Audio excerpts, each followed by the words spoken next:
Everything ain't what it seems. Okay, All for One, episode 9. Justin Bogle, dude, thanks for coming, man. Thanks for having me, Appreciate it, dude. Yeah, it's been too long since I've seen your beautiful face. I know, man. You've been in Oklahoma for a minute, which is crazy. I'm back. Hanging out with Ron? I'm back. Me and Ron Dog, dude. Me and the old man just been grinding. Ron.com. Tractor work, you know, building stuff, doing stuff. It's Yeah. been sick. He's been going to the track with me. I've been riding a little bit, so just like the good old days, man. Is Ron retired officially, or is he still working? He's retired. Yeah, but he's really not retired, right? He's retired and he's bored. Yeah. He goes and works every now and then if they need him. And then, yeah, he's got projects constantly. You know, Yeah. he's building a truck. You know, he's doing stuff. He's fixing things that I'm breaking at his house when, you know, I'm like messing up his fields, building turn tracks and stuff with the tractor. So I'm keeping him busy. Yeah. Just cool, like 12-hour days. Yeah. No big deal. Nothing Yeah. big. In the sun, Yeah. obviously. You have to be in the heat or else what's the point? Well, welcome, man. I was thinking about the first time that I ever remember you. And I think it was in Elk City, at the Elk City motocross track. It was a state race. You were on a Polini, which is like a throwback for a lot of people. And you were doing this thing when you jumped. Well, first of all, you had an orange helmet, which was like just pure orange helmet, which was just trademark. Mm-hmm. And you were doing these jumps, dude, and you would jump and you would like kick your leg like this way. Yep. And I just was like, yeah, what was that? And then my mom was like, that guy needs to really keep his legs on the bike. She should have told me that then, because I never figured that out. I Dude, did it forever. Well, when I was thinking about that, I'm like, dude, leg swag? You're an inventor of leg swag, by the way. Could have been just on accident, you know? But it was a natural thing, dude. And you just ran with it. Yeah, I don't know. I mean, so growing up, I never had like a coach or anything until I got older. And my dad didn't race, and he never took me to the practice track. We had a track at home because he was working and I was in school. So I just kind of figured it out. And I had a lot of like quirky things that I had to work really hard for later to like reverse. But some of them kind of stuck and were too hard to get rid of. But that was one of them. Dude, the inventor of leg swag. I don't do it anymore because I'm not flexible anymore. And I'm getting older. I'm too lazy to be using extra energy. Dude, when you retire, there's like, you know, you always like grow up and you're like that dude, you know, he rides like a vet rider. You can understand why. I get it. I get it. First off, if I'm going to go and do any moto worth my time, I'm going to have to conserve some energy. You know, I'm not in that kind of shape anymore. So like, I'm not wasting energy. Oh, that's awesome, man. Yeah, I remember seeing you kind of all over the state series stuff, and then some kind of like amateur nationals, just knowing other people from Oklahoma. But were you always 891, or was there another number? I feel like there was another number that you were. I was number 168. 168, so yeah. 891 upside down. So one of my best friends that lived in Cushing that rode, he was number 891. Yep. Passed away when I was in 6th grade, he was in 7th grade.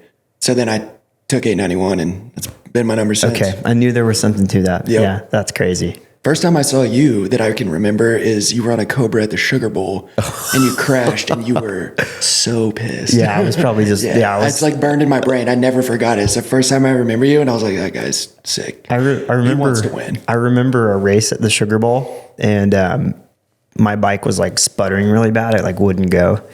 And so I was riding around the 50 track, like legs out here and just swerving. And my mom was on the side of the track with like this giant PVC pipe, like threatening me. Like I knew what it meant, but I wasn't about to lose. Yeah. Well, I mean, I get it. I got my first win at the Sugar Bowl. No way. And I asked my dad, it was a mud race. I think I might've been the only one that finished on the lead lap on the 50 track. And I asked him afterwards, so, you know, can I be number 1 now? He's like, not yet. Chill. Little Ron Dog, like, not yet. Pump the brakes. He did say not yet, though. So, I mean, props to him for that. He didn't just straight shut me down. He was like, we'll get there, you know. Oh, yeah, man. I feel like we grew up in like this prime time in Oklahoma motocross. You had, you know, kind of like the tales of Guy Cooper. Raynard was like in his prime, like best rater ever. Guys like Johnny Marley. I mean, there was like a whole host of dudes that came from that era. Did you do 59th and Douglas? I know probably people that are watching probably don't know what 59th and Douglas is, but dude, it's iconic. I bet they do. They probably do. If you've ever seen like the early Terra Firmas, you know it, even if you don't know what it's called. Yeah. But yes, 59th was out by the time before I was on big bikes. Yeah. I was probably on 60s, maybe just getting on an 80. But obviously love 59th. But I wasn't like a regular like a lot of people were, because my dad was working and I was in school, so it was harder to get back and forth over to Oklahoma City from where I lived. But Cooperland was my childhood. Yeah, you weren't far from Cooperland, huh? Yeah, under 30 minutes. Yep. So that was my childhood, man. I miss that place. Dude. And Guy Cooper was, for me, it was Guy, Robbie, you as like the three, because you were the three that did anything in this from around here. That made it seem like, all right, we can figure it out. Like you can do it from wherever. Yeah. But Guy was huge for me because, I mean, he was such a legend. Yeah. Marshall Plum was like one of my earliest sponsors, still to this day helps me out. And he was Guy's mechanic when he won his championship. So always like, Guy was always super cool. You'd see him at the state races and he'd just be, I remember him breaking his bike in half at a track. At Old Mogi, Field of Dreams. Yeah. Just launching a single every lap and then finally his bike broke in half. Like, and he just got up like it was whatever. You launched that thing like 100 feet. Yeah. I mean, it probably was like 60 feet, but when I was 8, I was my brain, like, yeah, for sure. So then like you'd show up to a race at Cooperland, a local race, right? And you'd have Guy, Johnny, and Robbie just like battling it out. That's insane. Yeah. That's a local race. It'd be like me, you, and Colt going to like Robbie's for a state race, right? Like that would be nuts. If like I was in my prime and you were, you know what I mean? Like that doesn't happen. Like it's the craziest thing. Yeah, it was weird. I remember growing up, going to state races, you know, in that time there was like 600, 800 riders, which is like mad when you think about it now. Those are like numbers that might happen now every once in a while. Like at a national. And, but just crazy to think about like motocross in that time. I feel like, man, for our little group from that time, it really was like prime time Oklahoma motocross.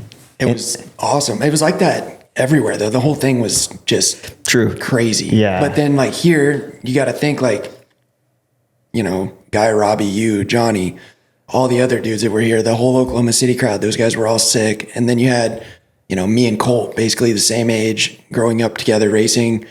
Like we all got through that space and made it to like being professionals, which is pretty cool because it's not that common, you know, but in that time period, it really was like, we were all just like, it's iron sharpening iron, right? Like you're seeing, like I'm seeing you just a few years ahead, Colt's seeing me a year ahead, and we're all just like getting better, trying to keep up with each other, you know, like it's pretty awesome. Really, really cool time to grow up in. And there was so many cool tracks, Cooperland, you know, what's now Robbie's, you know, there's 59th, you had all those places, Anadarko. It was a really cool time period. Yeah, I always hated Anadarko though. I did too. But, you know, I just sucked in this. I still kind of suck in the sand. Yeah, but I'm not great. But yeah, dude, Anadarko was crazy. Like I wish that track was still around. Like I feel like I would really appreciate it now. For sure. Ponca, which no one really liked Ponca, I don't think. No. But it was still like a... I went there the other day though, like the first day when I got a bike and I hadn't ridden in like 6 months. And I had a blast, dude. It was like prepped well. It was fun. That's sick. Yeah. I haven't been there. I hadn't been there in 15 years. Yeah. You know, it was so cool to go back, and it was actually pretty good. Yeah. Any interest in doing the, what did they call that? The playground thing? Yeah, I don't know. I honestly, I don't really know what I want to do. Yeah. You know, I've been riding just for a few weeks, but like putting in some time on the bike just because it's fun. Yeah. You know, I've been training and riding because, you know, more like sanity than vanity, you know, like I'm still in that weird spot post career where I'm like trying to figure it out, but it's keeping me with something that I'm still like, I feel like I'm still good at enough to like feel decent about myself. So yeah, I feel like, you know, a lot of guys stop racing and then they just kind of like cold turkey riding and everything. I feel like that's like not the thing to do. I mean, for me, like riding is kind of the thing that keeps me sane, especially in that first few years. Cause I was just like, I don't know what I'm going to do with my life. So, I can go to the track though. So I think that, man, I was really pumped when I saw you had got a bike, cause I'm like, man, this is something that you kind of need to do to continue it helps you figure things out, I think. Just to navigate through it. Cause it's a weird spot and, it's part of it. It's part of life. Every one of us goes through it where you got to figure it out. And some have a quicker, easier path to figuring it out with themselves than others. And I don't know, I haven't figured out exactly what the long-term looks like, but the short-term is sweet. I've got people helping me out. I got some sponsors. I got some other stuff in the works that, like Jimmy Button's been my agent my entire career and post-career. He's one of those people that, he's just going to help me out and be with me till I die probably. So, figuring stuff out to make it fun and give me something that I'm good at doing enough to where it's beneficial for somebody or something. So that's what's been fun. And we talked a lot when I was having a lot of those dark moments about maybe retiring. And that was a couple years before I actually did. And, we talked about this a lot, but it's still like, you think like, a couple years, figure something out. But it's not that long in the grand scheme of things, You're still young and you're still kind of in it. It's hard to fully make the jump. Yeah, it's when you're racing and you just, everything seems like so far away. Like someday I'll retire and it'll be great. I'll figure it out. But when it happens and you get to that age, you're like, holy crap, what just happened? 10, 15 years just flew by.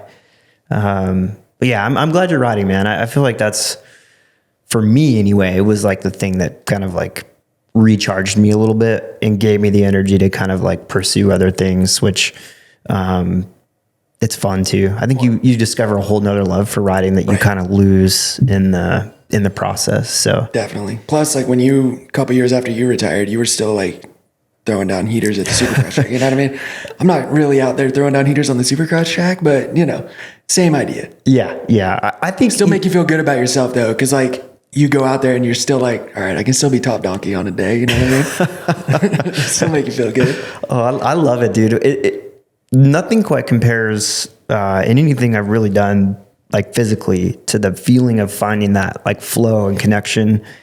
It's hard to get that in any other type of sport, like a mountain bike, whatever, when a good day on a bike, it's really, really hard to beat. So I still have those days. I mean, they're just fewer and far between, right. But you still got it. It's like you were great at this thing. You're not just not going to be great at it, Yeah. Maybe not every day, but you're also not in it like you were when you were professional. Yep. But it's still really fun. And for me, doing all the other stuff, cycling, gym, running, all of it, it's fun, but it's like to keep you sane and to keep you just like feeling good physically, mentally. But I don't get anything near what I get from riding a dirt bike for 15, 20 minutes from anything else. Yeah. I don't care if I go do a race and I win. If it's not a motorcycle race, it's like, it's fine, but it's not the same. Yeah.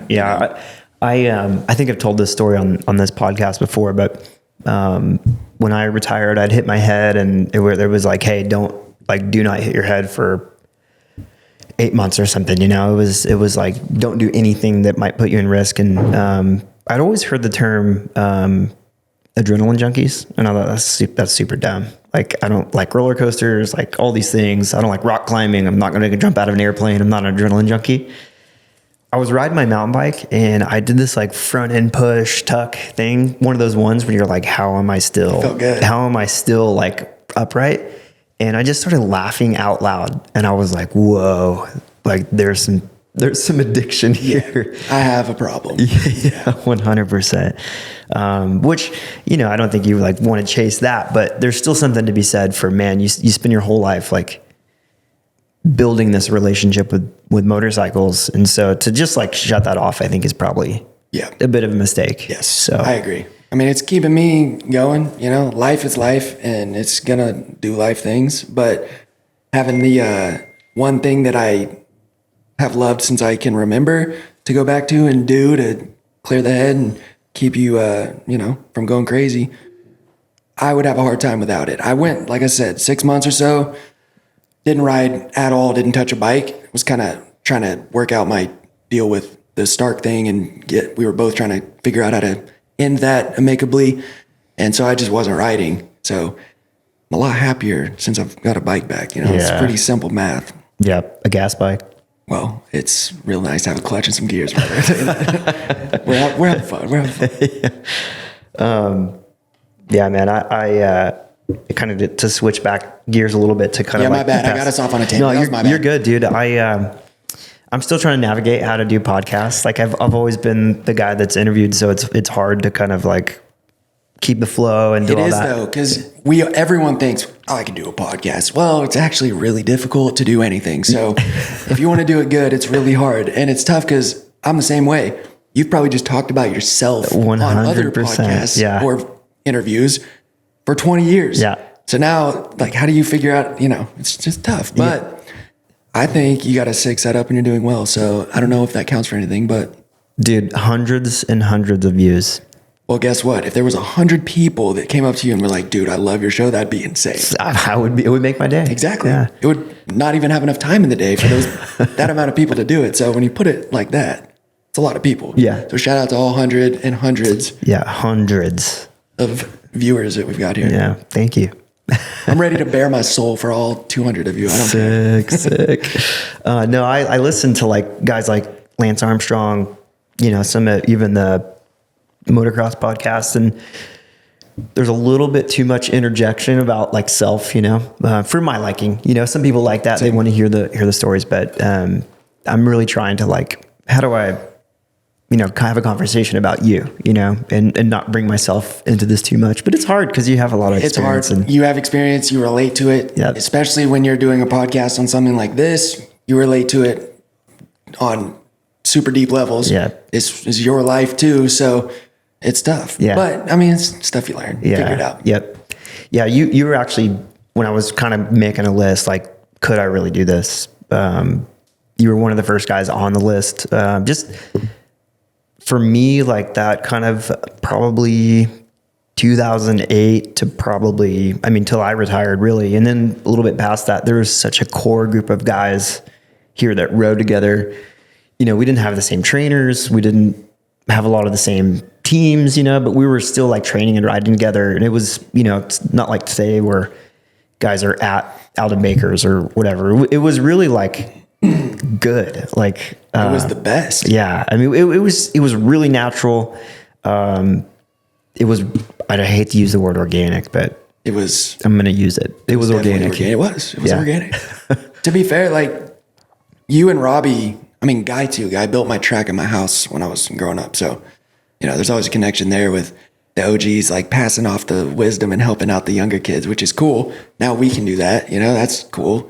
But Robbie, big for me, took me and Colt in like his kids basically, and did a lot for me. And you as well, you didn't have to do any of that, right? Giving us the opportunity to ride and train with you, and you're winning nationals, and we're just soaking it in as much as we can, pissing you off here and there, like causing some issues, but being kids, but having the ability to go ride with, at the time, still Robbie, Colt, myself, Jimmy, whole squad of people coming in and out. Yep. Like, it's a big reason why it was fun. Yep. Even when I was throwing my tantrums when I was younger. Big reason why it was fun, but also a big reason why you just keep getting better because there's a really good group riding together. Like it's not like you're riding with just some local pro that's not even close. Yep. You're riding with other guys that are also doing the same thing. Factory guys that are keeping us all sharp, keeping you motivated because you're probably stressed out. You're the one having to take care of and sort all this stuff at your place and all that, the stuff that we don't realize until we get older. We're like, dude, I would have kicked this out a long time ago, but it was, it was organic, but it was fun. Go your place, Robbie's, bouncing back and forth different tracks. Yeah, Old Man's. Dude, I don't know. Old Man's is, I wish I could go back to that place. Like, as much as I hated so many summers of just suffering at that place, like, I really want to go back and ride it. I think someone has it. Really? I think people still ride there at some level, but I would love to go back there. If you're struggling, you'll find God out there. Oh, 100%. Or totally like lose your faith. Right. It's one or the other. And I did both multiple times out there. I remember one summer just grinding 30s, like 3 a day. And it was just powder. Dude. Powder in a drought. Then I remember those days where we'd go out there and it would just be the sickest. Like after rain, it's like the most fun you can have. Yeah. We had there was some good stuff going. When you're all in it, it's all going so fast and everyone's hustling and doing this and this, and there's so much going on. You don't realize in the moment, But that's what this kind of stuff's for. Nostalgia. We think back on how great it was. Oh, I was so sick. Not remember the times I'd come back and, knock the window out of my van or something crazy, you know what I'm saying? Because I can't hit the whoops. I wasn't going to bring it up. I'll bring it up. It's fine. I'm an open book, you know what I mean? Dude, I remember one summer there, I was on Geico at the time and our bike would not start, dude. I mean, every day was like, I would be kicking that thing for like 15 minutes. And finally I just bump start it and I think I'd heard stories that Josh Grant would start his bike when he got to Glen Helen. And once he got it started, he just wouldn't shut it off. It would just run. But there was one time I stalled my bike in this like really, you kind of like cross the creek. Yep. Did the long sweeper and then there was a tight section. And there was no airflow right there. It had to have been like 105. At least. And I'm kicking on this bike like halfway through a 35.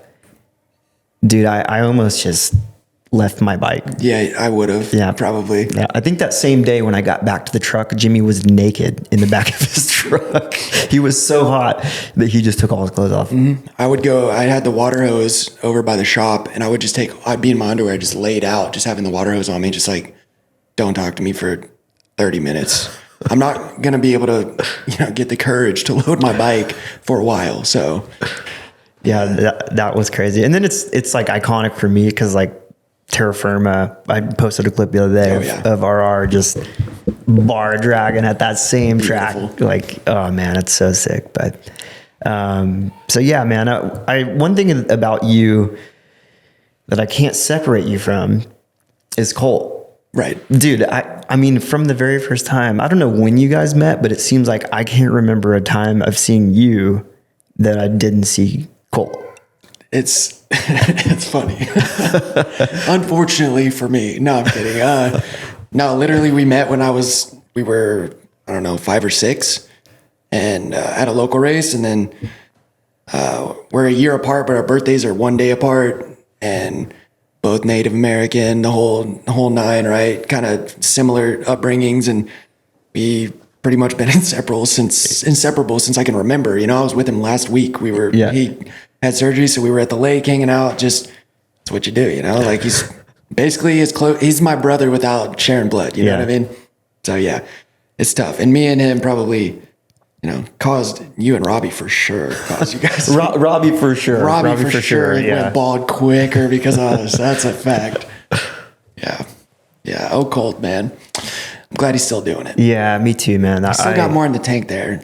100%. Like, I hate saying the injury thing because people said it about me a lot. But when you look at the whole paddock, right? How many dudes are not hurt a lot?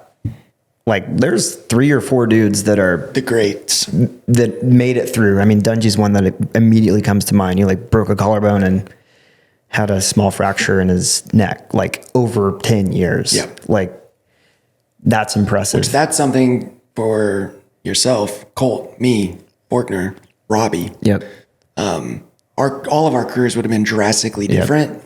We all similar. Like I turned pro and thought I was going to win everything. Yep. For like 10 years. I didn't. I barely won at all. I was hurt every single year. It's not an excuse. Half of the things I can remember were my fault, like just me making mistakes. It is what it is. But I tell the younger kids now, if I'm like helping out any of them, like take your time. Because I would just get ahead of myself, trying to do too much too quick. I think we all kind of had some of that. Because you were one of the few that could come back from like a 4-month injury and podium that day, right? Like that's super rare. Trying to not do that very often, but I was doing it every year. Yeah. And then it eventually got to where I couldn't come back and be, up front. Yep. Because you're just so far behind now. Yeah. Tough. Yeah. And that's one thing that I like, appreciate about Colt too is like, he's had some pretty tough ones, you know? And he's just continued to kind of like steadily grind, which I wish I would have done a little more of. I mean, my last head injury, I like look back and go, okay, I did the right thing. Like I really needed to let that one rest. But I was still riding really well. And I wish I would have taken a page from Colt's playbook to just like continue to grind. Cause, he's still, dude, there's some days when I see him ride, I'm like, dude, this guy is incredible. So, yeah, he's doing good, man. You coaching that dude up or what? I'm helping him here and there when he needs it. He's, I think I might be one of the only people that can like grab him by the shirt and tell him like, don't talk to me like that. I'm only here because I love you, you're not paying me, dude. So it's all in his best interest. Anytime I'm around, I just want him to do well. Yeah.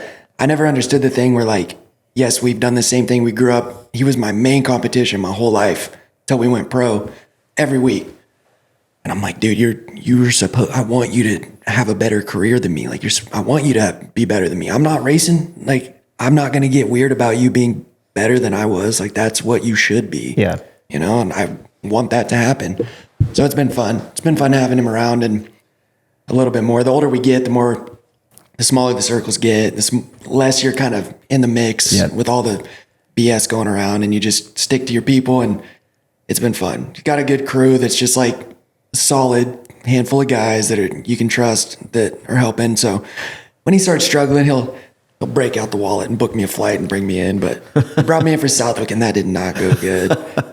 I told him I left halfway through the moto. I pulled a Ron, dude. I left. I went back to the truck and I got it all out. Then he got back and I'm like, some days, some days are like this. I think I saw you on the flight there and I remember watching the first moto and he came around like in the first lap. And I'm like, yeah.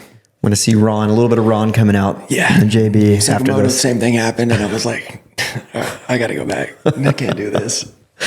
Oh, dude. One thing that has kind of surprised me is no one has ever really talked about you guys being Native Americans. Like, crazy. It is.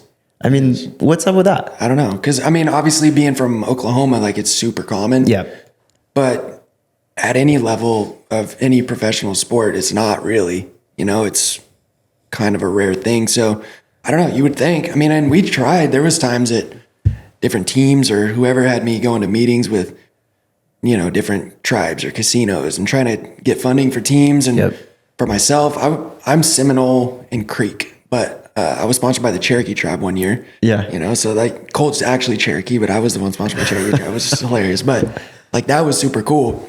And we always talked about trying to figure out a way to, do something for the community. But like for me, I'm like, dude, I wasn't successful enough to like really like impact anything. But it is cool because now that I'm back to, you're so close to it that you see it, and it's like it's nice because I know I was really motivated seeing people in my area from similar backgrounds, similar things that were successful at any level. So like that part's cool. But yeah, I don't know. Me and Colt, there's too many similarities. We might actually be related. I honestly don't know. I'll have to talk to my parents. Things get weird here. Did something happen here? Because honestly, it's two peas in a pod, and that pod is not that bright sometimes. So, oh, dude, I was super bummed when the Thunder let Lindy Waters go. I don't know if you follow Lindy Waters at all. Waters. He's I don't remember what tribe he is, but he's Native American from Oklahoma. I think he's at Golden State now, maybe. But it's just cool for me because it's like I don't know if you've been to the First American Museum. Here in OKC? I'm not. I need to. Crazy, dude. It makes you feel bad to be white a little bit. I tell my dad all the time, my dad's white as you. I tell my dad, I'm like, well, honestly, I'm like, it's fine. It worked out. But I deserve some special treatment here. It's crazy though, dude. The whole story is wild, but yeah, when I went there, they had a little bit of a thing to Lindy Waters, and it's just cool because so much of the Native American community has just been, dude, just totally demolished by what has happened, you know? And it's crazy. So it's cool to see like you and Cole. I wish that story would have been told more because I think there's like when you look at some of these reservations and well, I don't know if you call them reservations anymore. You call them reservations? Mm-hmm. Yeah. Yeah. Yeah. You look at some of them, dude, some of them are like really, really impoverished in really bad shape, you know? So it's cool for me to see you guys. And I wish that story would have been told more, not to be like, oh, look at me. I'm, right. You know, but for that reason, yes. Yeah. Same. And honestly, if it had been like in like today's landscape, it probably totally. Because back then it's like everything was just different. Yep. Like you'd say back then it was over a decade ago. Right. Yep. So like it was a different time. Yep. You know, like, the results that I was getting at the time would have got me a different deal nowadays, right? But it's not the climate that we're in. I was in a different era. Right. There's a lot of options with guys in our eras and stuff like that. There wasn't quite the push for like media stuff. Like you see I watched every moto of Loretta's this year, and you see like the young girls that are so impressive, like insane good. And like racing Kyler, she's on Fox and Friends and, Monster Jam and whatever. Like they're really pushing it because it's a cool story. Yep.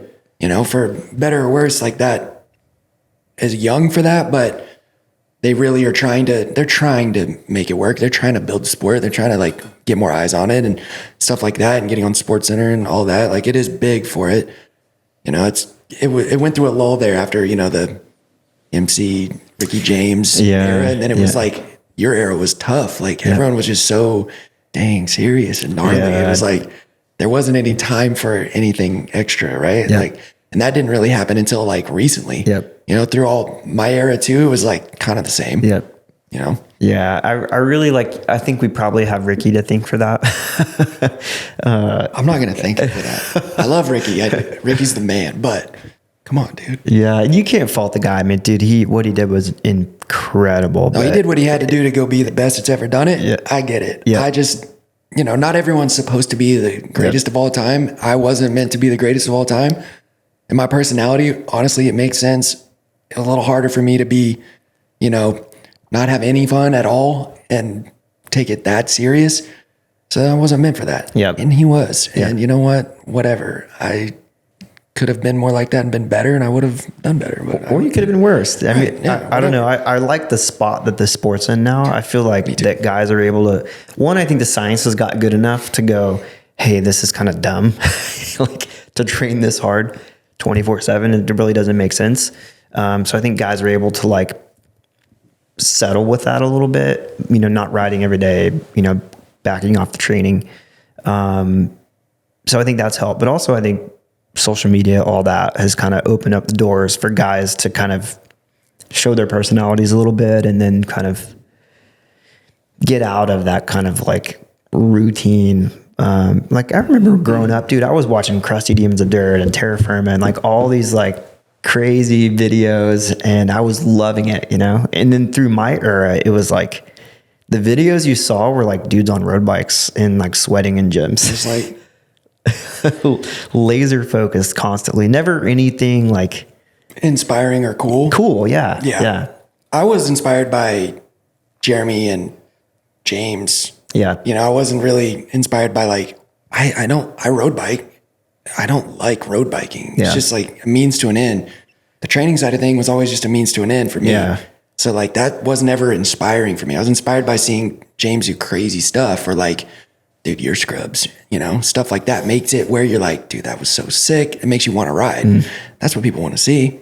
And I do think too, looking back, I'm a lot of it I could just put on myself for that kind of thing, for my own personal career and business. Dude, at one point, the year I won my Supercross title, I'd come back from a gnarly injury. They hired to fill in. I wasn't supposed to race. I decided a week before, nah, I'm racing, whatever. Glad I did. It's the only championship I ever won. But that same year, me and my buddies made an album that makes me crawl out of my skin now, cringe my eyes out, right? But it charted on Billboard. All this crazy stuff was all happening at once. And I'm not promoting any of that, because you're the way that this works right now, it's just not. I'm definitely not going to get hired again if I. Hey, Justin, come sit in the office for a minute. We have something to talk to you about. Where now everyone would be dude, let's go. Yeah. Do all this. Where it's just a different time. And I'm also realizing that we are getting to that age where the young kids, I don't get it. I just started a TikTok. Yeah. I got the app and I'm like, what is this? Yeah. You open it and it's just straight into. You start having to like clean your ears more because your brain's melting into them. And you're like, what is going on, dude? But all of that, dude, I don't get it. But then I look back and me and Colt were like, oof, we were talking about it. We're like, dude, I don't get it. And then we looked at some of our old stuff and some old posts and stuff. And we're like, we were worse, I think. We were worse. Like, I'm glad we didn't have TikTok because we would still be embarrassed. But the summer that you guys really first started coming around, and I think it was 2010. 2010, yeah. Dude, that was so funny to watch you guys. I mean, a Colt showed up one day with a complete cul-de-sac. Like, you guys shaved his head. I have a sticker of that like in my phone, and I sent it this morning to them. The picture of Colt with his head shaved in the middle. Yeah. So good. You guys would like come. I think you drove your van maybe in like. I had just got my license and like Colt didn't have his license. So we were at Robbie's and we finally had a little freedom and it was me and him. It was dude, ridiculous. There would be like 3 or 4 dudes just pile out of your van. Like, dude, that is not good right there. Yeah, because I was the only one that had my license. And then I was the only one of my friends that like had a house for a long time. So like when we were young, so yeah, it was always on me with like all of my dumb friends. Just whatever, here we go. That year was so fun. And honestly, that year changed my life. Yeah. For real. Like that year got me, opened my mind up to like, okay, I can actually do this because you were like at the top of the 250 class and training and riding with you out of your place and going faster than me some days. Some days. Yeah. Let's not get crazy. Rob going faster than both of us. Right, yep. Exactly. Drinking Dr. Peppers. Yeah, whatever. Frustrating. But I had days where even if I was just close and then seeing you on the weekends and then you're also telling those guys like, dude, this kid's, helped a lot, and got me after that year, I signed like 3 years at Geico Honda. And like that year really changed the whole trajectory for me. Cause up until that year I just graduated high school, which is crazy cool. We'll talk about that in a second. So I hadn't been, riding or training or anything. I'd race on the weekends. And then 2010, it was like, I got out of school and I was like, all right, I'm just riding now. Like we're training kind of, but like we didn't know anything. So and it's me and Colt, right? So, we're figuring it out as we go. But I mean, that year we would just load my van up and go wherever. We're going to go to Texas for 3 days and ride. Like, I don't know, we'll figure it out. If we got to sleep in the van, who cares? Like, just figure it out. And it really changed the trajectory for me big time. Being around you and some of the other guys and having my sidekick with me to like two of our brains at the time could, add up to one. So we'll figure it out. Like you're just more confident because you're like, we're in it together.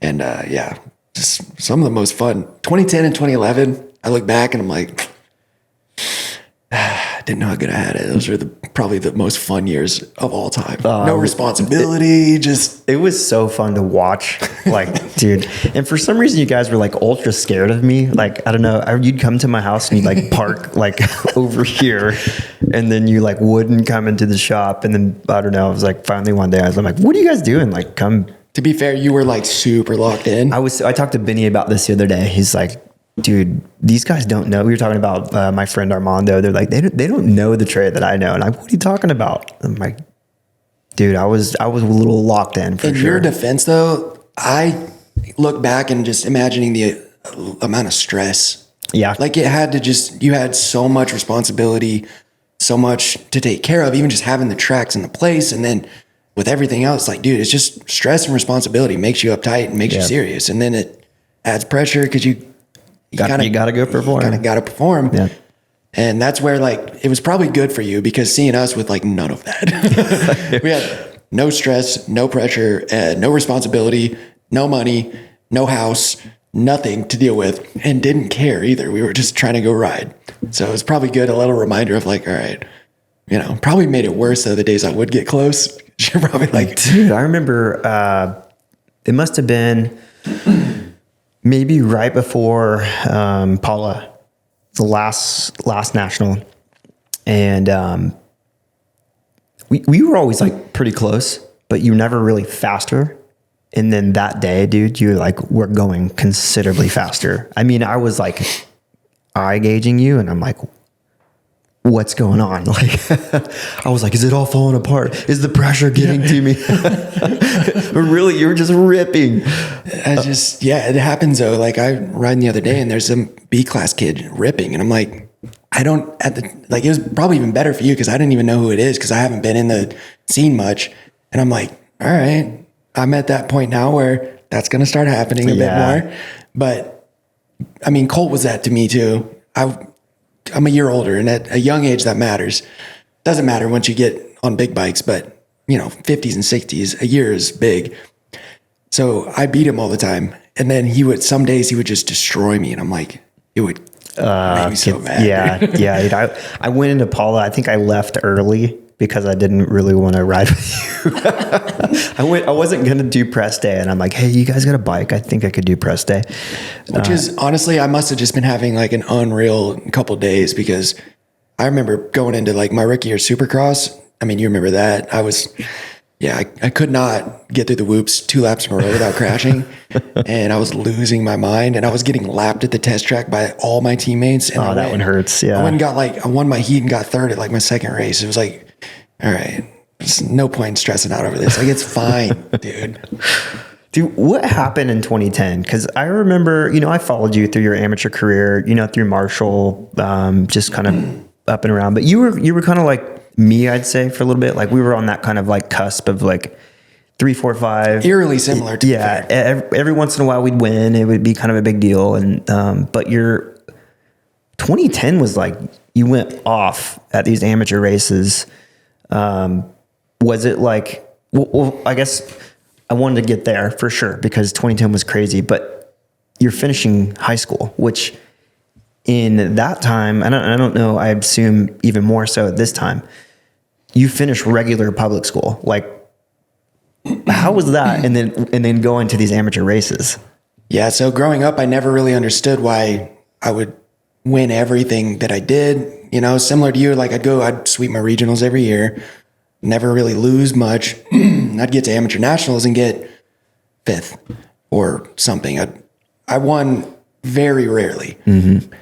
And then, I'm just like, didn't really understand it. Then the one summer I really like locked in for super mini year, Common Connection area. I had Greg Dorenzo, sending programs every week, just email, like super like basic, like deal.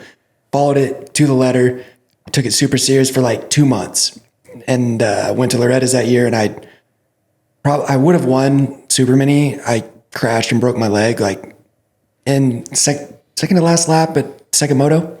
So I was going in with like 1s and 2s in both classes, but that really helped my confidence because I was like, oh, okay, I locked in for like the summer months without having to go to school. And so my dad kicked it around about homeschooling, and I got a ride with Bobby Hewitt's team, the Extreme Team Green, and he was like, you're close enough, just ride it out. I'm glad we did because it was really good for me. Mm-hmm. It was really good for me. It wasn't great for my like amateur results, but ultimately, I mean, I say this all the time now to kids. It's like, dude, it actually worked out so perfect because so many guys I grew up just getting smoked by like never went further. And I didn't really get a chance to do any of this stuff till I was like 17. Mm-hmm. So like I turned pro a year later. Yep. Like it happened super quick, but it happened at the perfect time. Yep.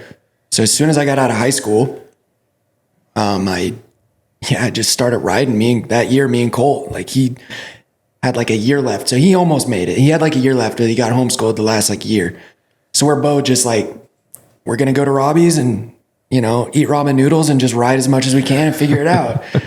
And I got to World Mini and I won.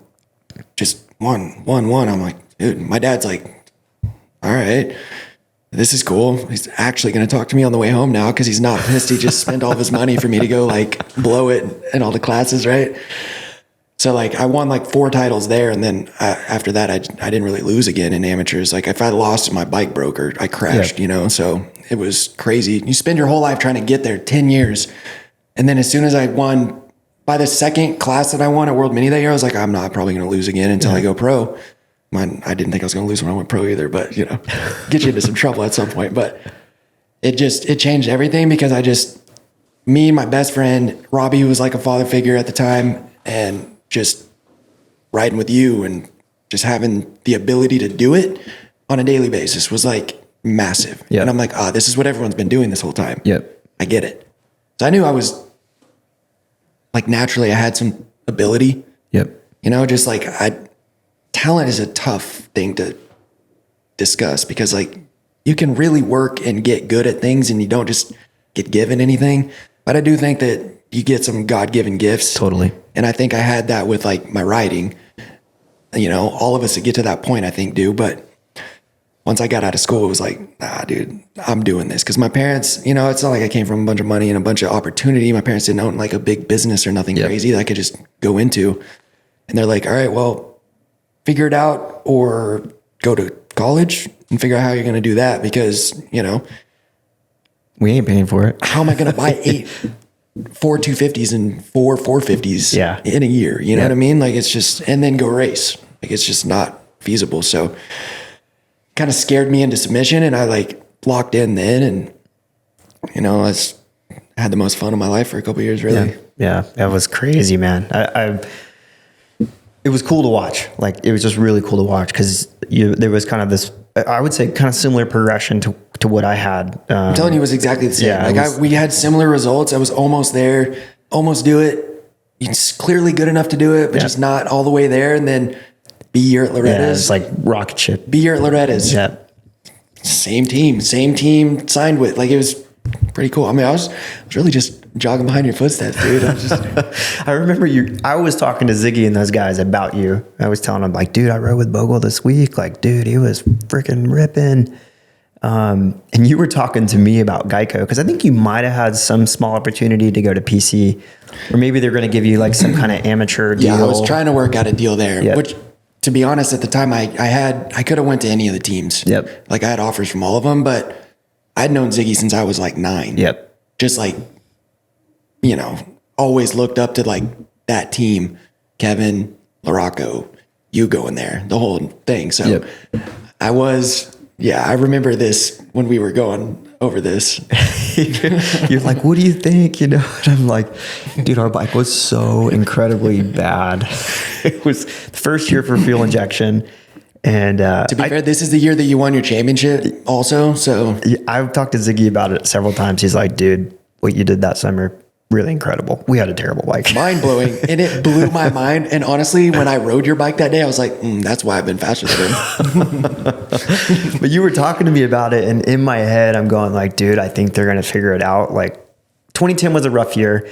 All of the agreements that had happened kind of pre-08 were done. Like, so all the good money stopped at that point. So 2010 was like the barest bones.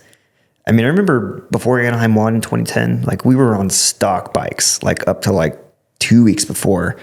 Because that was a new platform, but none of the support, right? So it was very, and then Larocco was kind of like, hey, we're doing our own thing. Like we don't want your help kind of deal, which was cool in its own way. Cause I learned a lot on a development side of things from him. Huge Larocco fan, but that first year was like, man, our bike was really not good. And so you were asking me about, you know, do I go? And I remember battling Christopher Sell, like maybe 2 weeks before we had this conversation. It was at Millville and there was this uphill step You're watching his bike and you're like, dude. And I watched the replay. I didn't realize it at the time, but I was casing this thing every single lap, losing like a second and a half. And he's just like, yeah. And I'm like, what do I tell Bogle? Because I really want him to go here. I think it's a good fit for him. I think it fit both of our personalities, right? Like, I think Mitch's was probably at that time. At that age for me as well. Yeah. And for you, honestly, nah. Too high pressure, you know, very, very like cutthroat at that point in time. It's a different story there now, it seems like. But I really felt like the fit for you was good at Geico. I thought in my mind that they were going to get it worked out technically. So I advised you that way, but I also was like at the same time going, dude, I hope they figure it out. Cause like, yeah. Oh man. But, to be fair, I loved that team. Everyone there was so good to me and really believed in me and kept me around, even though I kept getting hurt and helped me make my transition to the 450 class eventually. But I struggled with the bike the whole time I was there. Yeah. And it was not not a good time for Honda. I mean, you know, a year before that, they come out with this 09 450, and that was the start of like bad bikes for a really long time. Yeah. And that's, you know, sometimes you got to chase that direction. It's funny because a lot of the manufacturers have kind of like gone that way, as far as, you know, very sharp turning bikes, maneuverable. But man, that first 5, 6, 7, 8, 10 years, the whole time that we were on them platform, I mean, I would go to these like intros and ride a stock form, you know, no races, no clamps, you know, none of the stuff that really helped us a lot. And it was like, wow, this is really bad. So, I mean, I'm happy that. But that's how you know, though, if you can ride a stock bike and be like, all right, this is pretty good. I mean, I was probably riding a stock bike in 2010. Yep. Just, you know, changing the oil sometimes, you know, like on that program. But when I rode for RCH later in my career, I rode a stock bike and I was like, I'll do it. It was for free and no bonuses. Yeah. And I was like, don't care. I think I can win on this thing. Yep. And it was bone stock. Yeah. So then obviously my bike was amazing that year. But if you start from a good one stock, like, I don't know, your 08 250 was, it looked sick. Yeah. When we talked to the development team in Japan, you know, I talked to him a lot about this, you know, before the 25 machine, like, these are the things that I don't like. And they were like, so do you remember riding a Honda ever that didn't feel this way? And I'm like, yes, 07, 08. And I'm like, rebuild that thing. Just the chassis. Yeah. You know, I was the same way with Suzuki. I went back a couple times after that, but you're chasing that elusive feeling of like the best bike you ever rode. And I'm like, dude, I could hit any bump on the track and it was okay. Yeah. You know, and then the new one comes out and I'm like, I think my career's over. I'm not going to make it. Yeah, I've got 07 250 Motherada's bike still downstairs, and I want to do a bike build and ride it again and just see. Dude, I have one of my RCH bikes, and I rode it a couple years ago, and I was like, this is still like super competitive. It wasn't in your mind. No, okay, yeah. Like I was faster on it than what I was riding at the time. Yeah, so that's in my mind when I'm thinking about development. So hopefully, man, we really just because obviously if you just add in like, you know, newer technology, the engine and the Honda engines are great. And just like I am maybe getting older in this sense as well, that I like my bike a little more. I like it to be either even or even a little rear lower than maybe it just seems that way because everyone's so the opposite now. Yep. But I ride so far over the front for better or worse. My forehead is touching my fender half the time. So like, I can't ride a bike like that. So I would get really scared on that style of chassis. Yep. Yeah. And it's funny how a lot of the manufacturers went that way. I know. I mean, mostly all of them at this point. They all are. When I do our production testing, we ride the other bikes and I'm like, wow. they all, I think Yamaha was probably the last bike that had that kind of, or the Cowie, I guess the 21, maybe 22 Cowie was still kind of that stance, 22 Yamaha. But they're all at this point pretty front bias feeling. I don't know what the actual bias is, but, and I think a lot of it has to do with, you know, the kind of direct airflow, airbox, you know, intake over the shock tower, all that we probably, if we went back to the old style intake, we'd probably go like, dude, this thing's a dog. But yeah, there's something sweet there that I'm definitely chasing, and I think people from our generation that liked that, they're all still kind of like have that fondness about. So, but I don't think it's like nostalgia or misplaced fondness. I think it's like it is outdoors. Yep, 100%. Outdoors. Yep. Not talking Supercross. Yep. Different sports. Supercross, the bikes are probably great for Supercross now.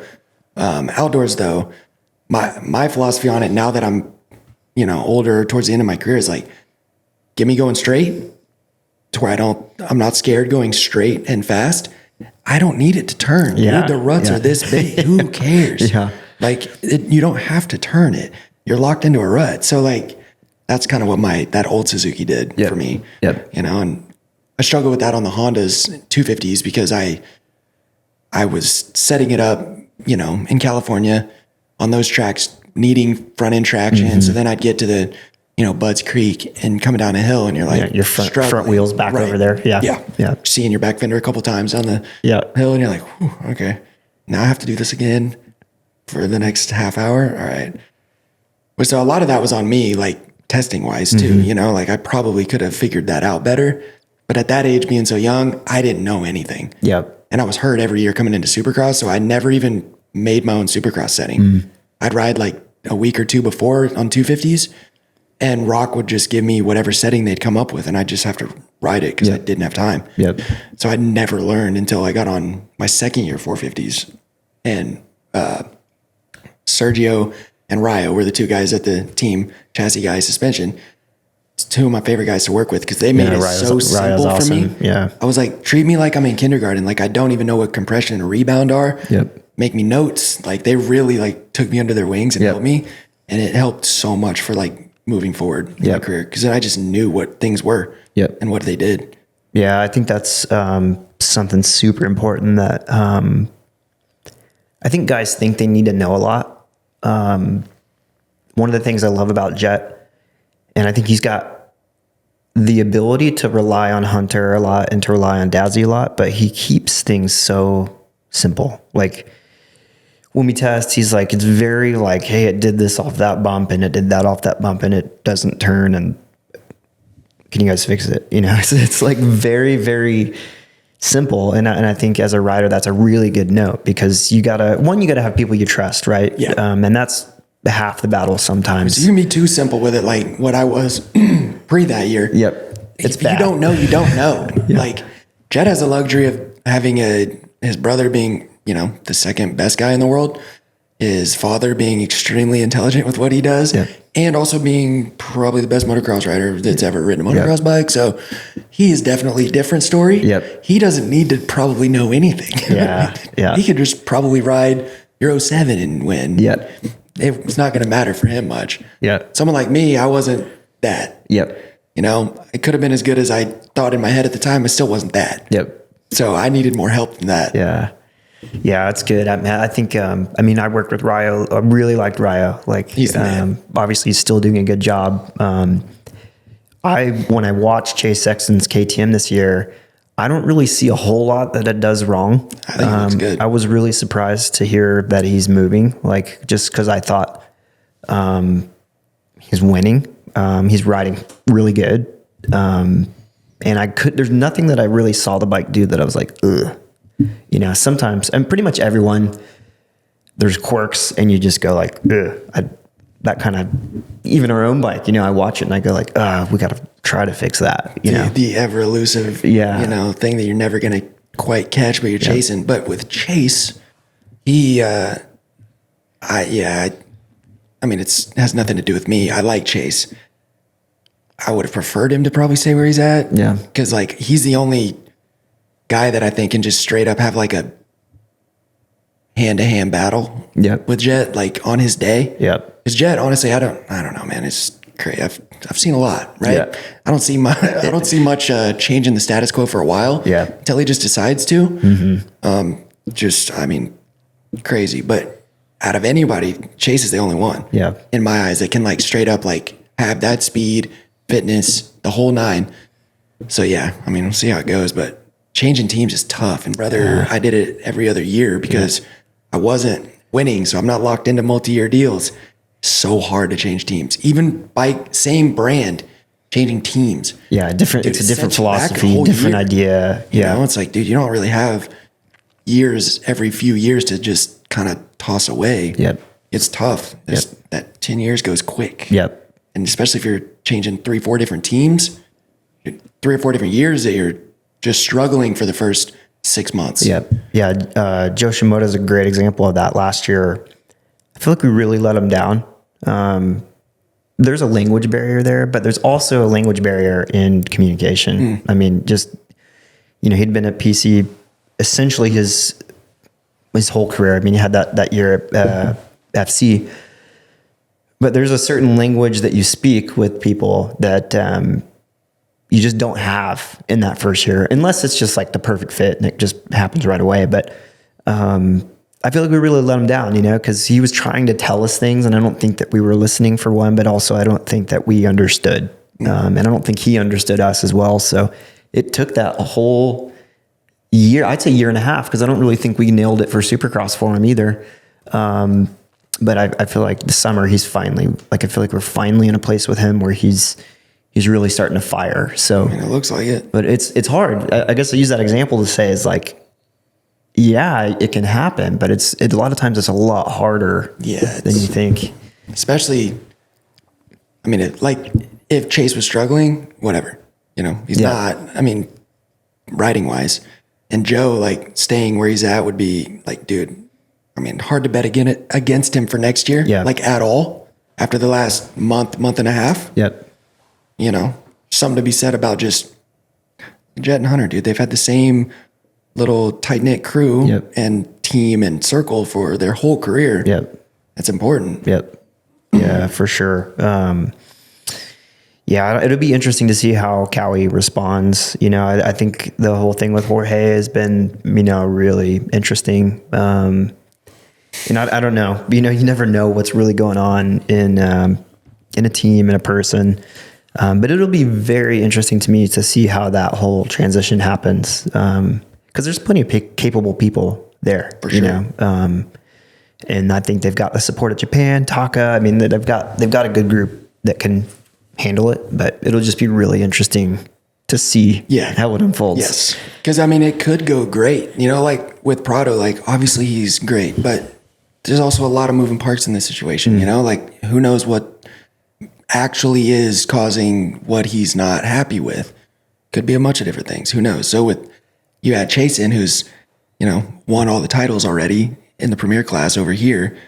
It'd be more interesting to see how that kind of goes, because there's no other variables besides that. Just the team. Just the team. Yeah. Yeah. The whole Europe to US thing, like for me, I think that's probably a bigger deal than people realize. Even for me, FIM to AMA is like, not even apples to apples. It's like bananas to papayas. Like it's like, it's a totally different game. So, you know, I don't really see as big of a transition for Chase, but I don't know. You just never know how it's going to go. And Chase is working with Chase and his dad. Like they're very demanding, you know, like they really push hard. And so I think if you're up to the task, you can make it happen. Yeah. KTM put a lot of parts on their bike that I've never even considered that. So I think Kawasaki will jump through hoops for him, but it's really going to be interesting to see how it unfolds. Yeah, that being demanding thing is a, you know, double-edged sword, because every great that's ever done it is like very demanding, because you have to be, because you have to win. It's important, and it's that like high stakes. You have to. You're getting paid a lot of money. You expect that. You don't want to waste years of your career either. But it can go the other way. If you're not like performing, then it's like just doesn't go well. So it's like a, you know, push and pull. You have to perform if you're going to be that way, which Chase has always figured out a way to get back up there and do it. So I think, I mean, I don't know what to think. That's the thing. It's like, I don't know how it's going to go. I see a level of maturity in him for sure. That I do too. I almost feel like he's kind of accepted that, like, I'm not just going to blow everyone's doors off. And that's going to be okay. And like giving Jet his credit, he's great.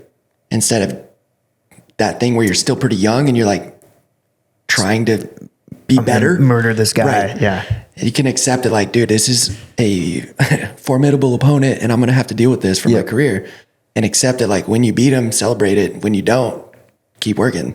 Instead of like freaking out about it, which coming from me, I was terrible at that. So, you know. Me too. I was always ready, you know, have people like hanging on my wall, like I'm going to kill him. But it'll be interesting to see. You know, I had always tried to like help Chase kind of understand like, hey, we got to rally the troops here. Like, you want these people behind you, you know? So like the demanding, the like kind of push is like good to a certain extent, but you really want these people like ready to die for you, you know? So I can see that. I think, you know, hopefully he continues to mature as a, you know, athlete, and I think he will, but yeah, super interesting. I'm excited to see 2026. It's going to be fun, and hopefully they get it figured out to make it interesting a little bit, not for your sake, but Yeah. Well, hopefully it doesn't, like I feel like we're in a good place with our team. So hopefully that just continues to carry. And obviously, like, personally, like, you and Hutch and a couple people that I've known my whole life are over there. So it's like, I'm not involved, but it's still like, it's people that I know really well. So I kind of always like rooting for it anyways. But I wanted to talk to you about Hutch because is it funny for you to see Hutch where he's at right now? Yes. And here's why. Because so like end of 2011, I go pro. He's my mechanic. He just came from like some random team in Canada, just fresh out of MMI. He's young. He's old to me though. He's like early 20s. So I'm like looking at him like an older brother, basically.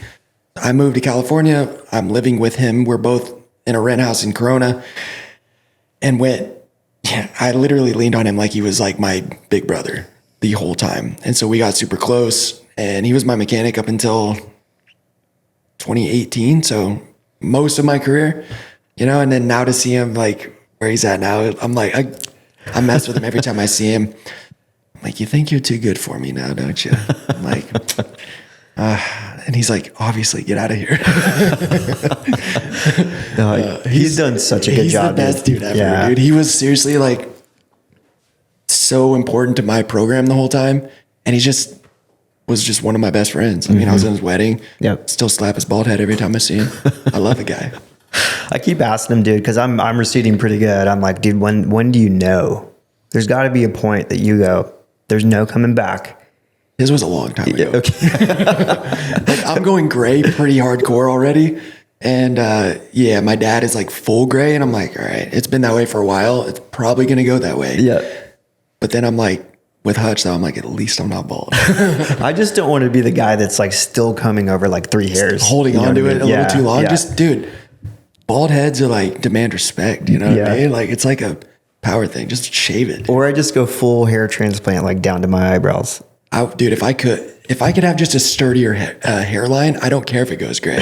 So, I mean, who knows? Yeah, no, I've been really impressed with Hutch. Man, he stepped in 22, I think. And man, he's done an incredible job. Like he's stepped up to the task.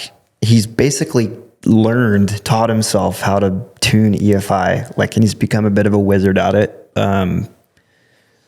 Like our starts, all of that, I think there's a guy named Toru Yukawa, like there's a team in Japan that really like, they worked hand in hand with Hutch, and yeah, dude, he's really impressed me.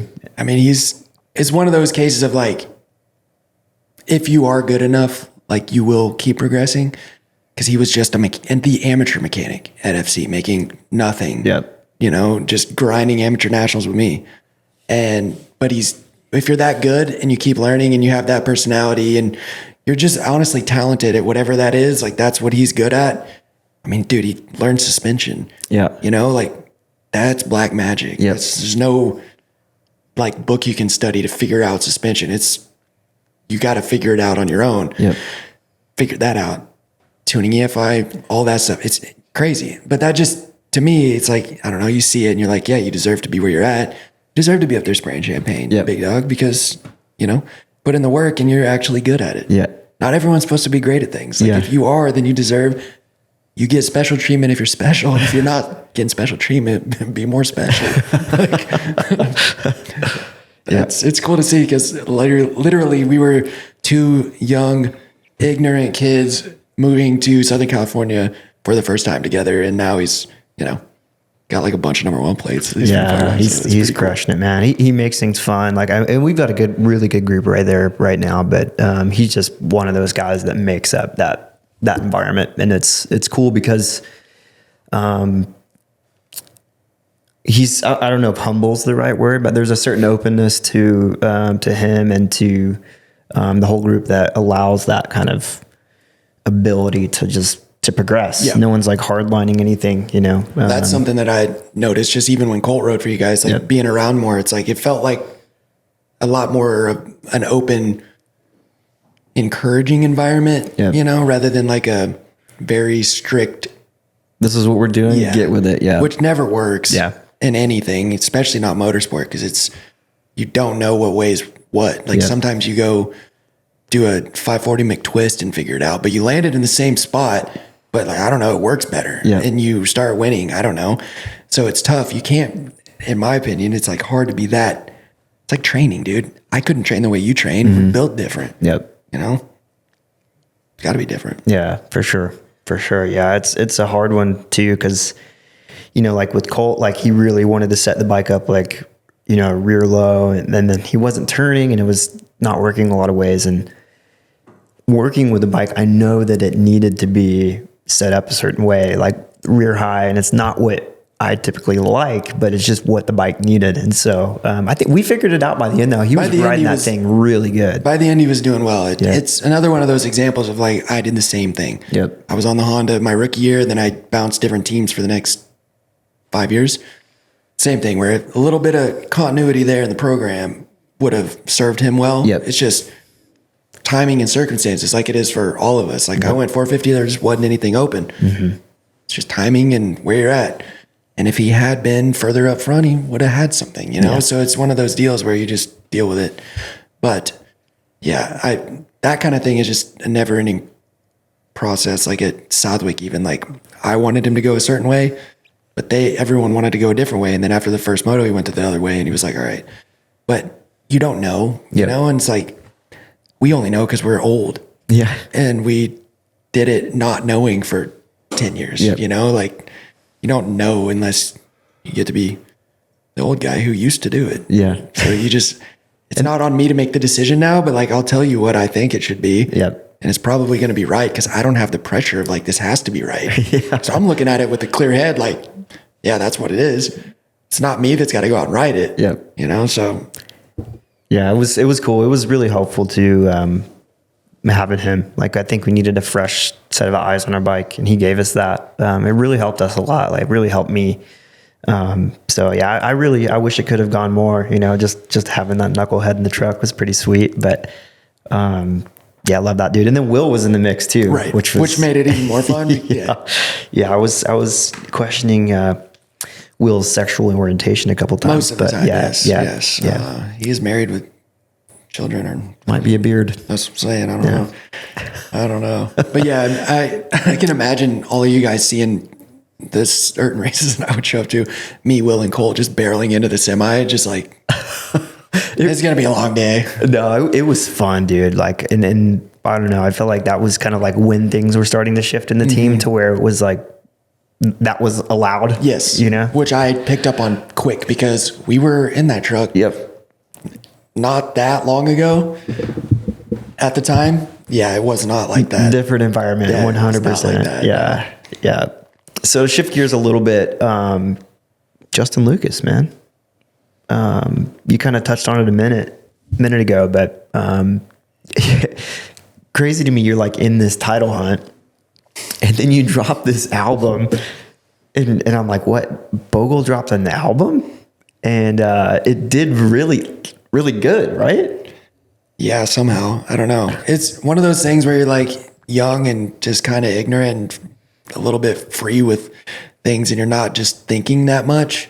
You're just doing.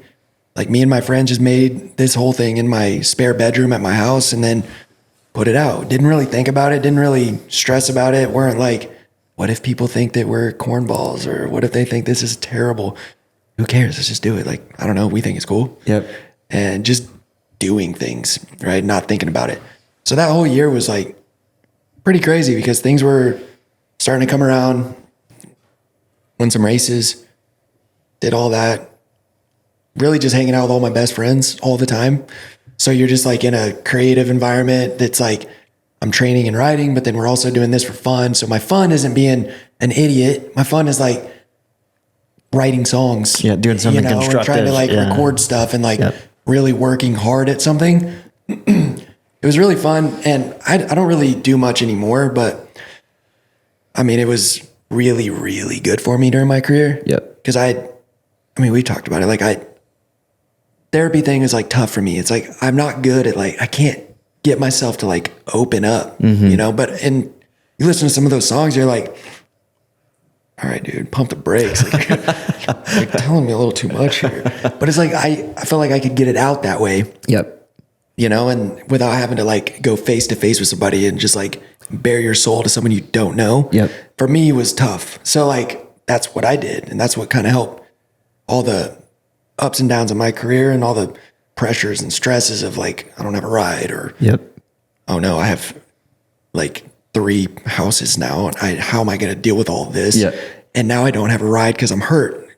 So all the stresses and the pressures, it was like, that stuff really helped me. And it gave me an outlet with my friends. Yep. You know, people I've been friends with my whole life, they were also doing that. So Yep. made it fun. I got to take a little bit of credit for the name.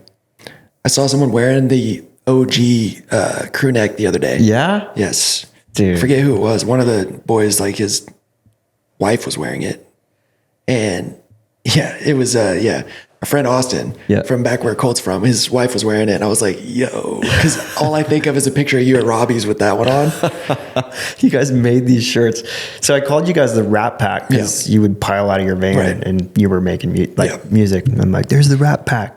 And I was my first foray into merchandise. I was making stuff with like clip art on like the internet and like printing off. So you guys got me a sweatshirt that said Rap Pack. Yes. I wish I had it, dude. Yes. I wish I had it. I don't have mine either. I don't know where they went. That was a long time ago. All time. You should do a retro one. I mean, we'll see. Brace is really like does all the Pack EMH stuff now. Like that's like his baby that he does. So, I mean, we all kind of like give our input on designs. Like, hey, we should maybe make something like this or whatever. So it's possible. Throw it back, dude. I mean, I'm trying to go as soon as I get a box of stuff, some helmets. I'm going straight down to the shop, X33 Customs in Cushing. It's like my dad's there like every day because his truck's getting built. This guy used to paint my helmets. Did my frames when I was on Cowies, like the flow green frames. I'm going straight down there with a helmet. I'm like, let's go. Orange? Yes. We bringing it back? Yes. Just why not? Just for nostalgia purposes and just like, I don't know, to be cool. Heck yeah. Like kind of funny, but also kind of sick. Dude, if you ever had a chance to do a custom, like a signature helmet, it should just be orange. See, that's true. But I did have a signature helmet at Arai and it sold really well because no one really knew it was mine. Yeah. Because I designed it like simple. Yep. So like I made money off of that. That's a good And if I call. made it orange, I would have sold like 4 of them. So You never know. There might be like a UTV crowd in like Washington. maybe. Needs it for I would do that safety or now something. because like either way, no one's going to buy it. So it would just be cool. Oh, dude, I was thinking about, actually I was telling Greg when we were talking about this, we were talking about, Justin Lucas and that. And I was like, dude, I was telling him about this freestyle you did at Motocross of Nations. Oh my goodness. And, dude, I was like, I thought for sure you'd be into it. I was at this after party at Motocross of Nations. I'm like, Bogle, do a rap. You're like, imagine being me. All right. I signed my Geico deal like the week before this. And I'm staying there with Dean Wilson, right? We're friends. And Mitch sees me and he's obviously like giving me a hard time about it. I'm in their truck all weekend, like with Dean. And I just signed with FC. Like, and Mitch was always awesome to me, but like he was giving me a hard time about it. And we're up there and my shack's like paid me like $700. And I ended up making like $900 to do this like 15-minute freestyle that was for the love of all things holy. I hope there's no footage of this. Dude, I wish I could find it. 'Cause, dude, it was. I hope on everything I love there's not, because I would literally, my skin would fall off. I'd be that embarrassed. But I made like $900 to do this. Hanny was beatboxing. I'm rapping into the same mic. Hanny beatboxing. Right before at the A-Stars hospitality rig, right after MXON, which is like where everyone's at. Yeah. And like the crowd, like the C parts, and Mitch wheels right through the middle and stops right in front of me. I'm like, bruh, I've never been so intimidated in my entire life. He's just looking at me like, see what you got. I'm like, bro, I want to actually kill myself right now. This is not where I want to be. I was so like scared. But if I had any what I have now, like experience with life, I probably would have not done it. Yeah. But I was also young and like, I don't care. Like I'm sick. I'll do it. You didn't want to do it. And then I did. I like started pulling together money. Yes. And I talked to my shack. He's like, oh yeah, I'll give him like $600 to do it. It was just too much. It was once the pressure was on, I didn't have a choice. Yeah. I was like, if I fold right now, That's more embarrassing. Well, in my mind, it's like an 8 Mile moment where everyone was like, "Ooh," you know, like that was just the fact that I went for it. I feel like got me some respect because it was like, all right, he's not actually that much of a girl. Like he's not that scared. So yeah, didn't love. Oh, yeah, I don't ever want to see that, but it lives in my head as like top 10 moment. Like it was awesome. It was a top 10 moment, like for me too, because I was like, afterwards, I was like, all right, we faced our fears because. At the time, like I said, you know, Mitch, Jeff, I don't know, you, Tony Caroli sitting there. you know, like all just looking at me. Tony Caroli brought over limoncello. I mean, it was like just literally the whole entire paddock was like at this A-Stars rig. Yeah. Good times. Being young and ignorant is so sick. Here's 17-year-old Bogle, so like, let me just lay down a track real quick. It's so awesome. When you have no fear of like it going wrong because you just don't know any better. It's so sick. Oh man. So we haven't talked a lot about Robbie, but man, Robbie, I think he'd probably never say this himself just because he's Rob. Mm-hmm. But man, he's been a huge influence on, I think, a lot of us. Definitely me, but I mean, obviously I can't speak for everybody, but you and Colt, and I mean, the list goes on. And he'd never say it, but he does love us. Yeah, he loves us. He would never say it, even though I will say it to him. He won't say it back. That's fine. But he was so big. Like, honestly, like Marshall Plum and Robbie, other than my like own family, like the two most important people in my life, because they both helped me out way more than they needed to or should have. And Robbie was, I mean, dude, I don't know if he didn't have his demeanor where he's just like easygoing, kind of just. I was not that at a young age at all. Like I was real hot-headed. Like I had some of that ginger that, you know, and so he was so good for me. But I mean, me and Colt drove him nuts because same thing. We were that age. We were stupid, and you know, he's doing so much for us, and we're not even getting it really. At just getting his house dirty, basically. Just man. I don't know how he put up with us, to be fair, but it's pretty incredible to me. I mean, Robbie and Coop have put so much into Oklahoma motocross. I mean, Coop, not so much anymore. He's kind of pulled back, but I can't believe that Robbie and Ashley did what they did for as long as they did. Like, I don't know how many dudes were like living with him, but like, just a squad of kids. I mean, crazy. And they like really dumped a lot into a group of kids. Like especially like the first like group that like lived there with them. Like once they got the track they're at now, it's like me, Colt, Gear. Dude, there was a handful of Benny. Yeah, there was a handful of us there that like they really, really made an impact. Like without them, it would have been different. Yep. You know, like without Robbie and Ashley, me and Colt would have had way different lives. Yep. It's like, you know, they let us live there, trained us. Robbie was going at one point when I turned pro, like it was getting stressful. So me and the old man are kind of like beefing a little bit back and forth, and like it gets at that age. And then he didn't go for a while because I was like, look, I think it's not good right now. Like it's too much. Like it was really just the pressure of like trying to like make your dad proud and impress your father. So I was like, I can't deal with this right now. Like I got too much other stress. So just me and Robbie went for like a year, and he was with me every week, every race. And then when you go straight back to his house, he's with me every day there too. Like he definitely didn't get enough credit for like my career, you know, because as you go, you have to make changes and move and go here, go there. And like, you have to do that for the rest of your life in any kind of business. But Robbie was huge, and he still is. I still text him. I texted him the other day, can I come ride? And he said no. And I was like, all right. And you're not really sure if he meant that. He probably didn't. And I'm like, just what's the gate code? I'm just coming in anyways. I rode there with Benny whenever Robbie was at Loretta's because he was like, I'm gone. And I was like, yeah, but can I ride? Yeah, but you know, he's like, yeah, whatever. So. I love Rob, man. He's, I feel like I still don't know him. Known him for so long, but dude, me and Colt lived in his house for years, and we're with him every day. We don't either. But I know he's always going to be a good friend to me.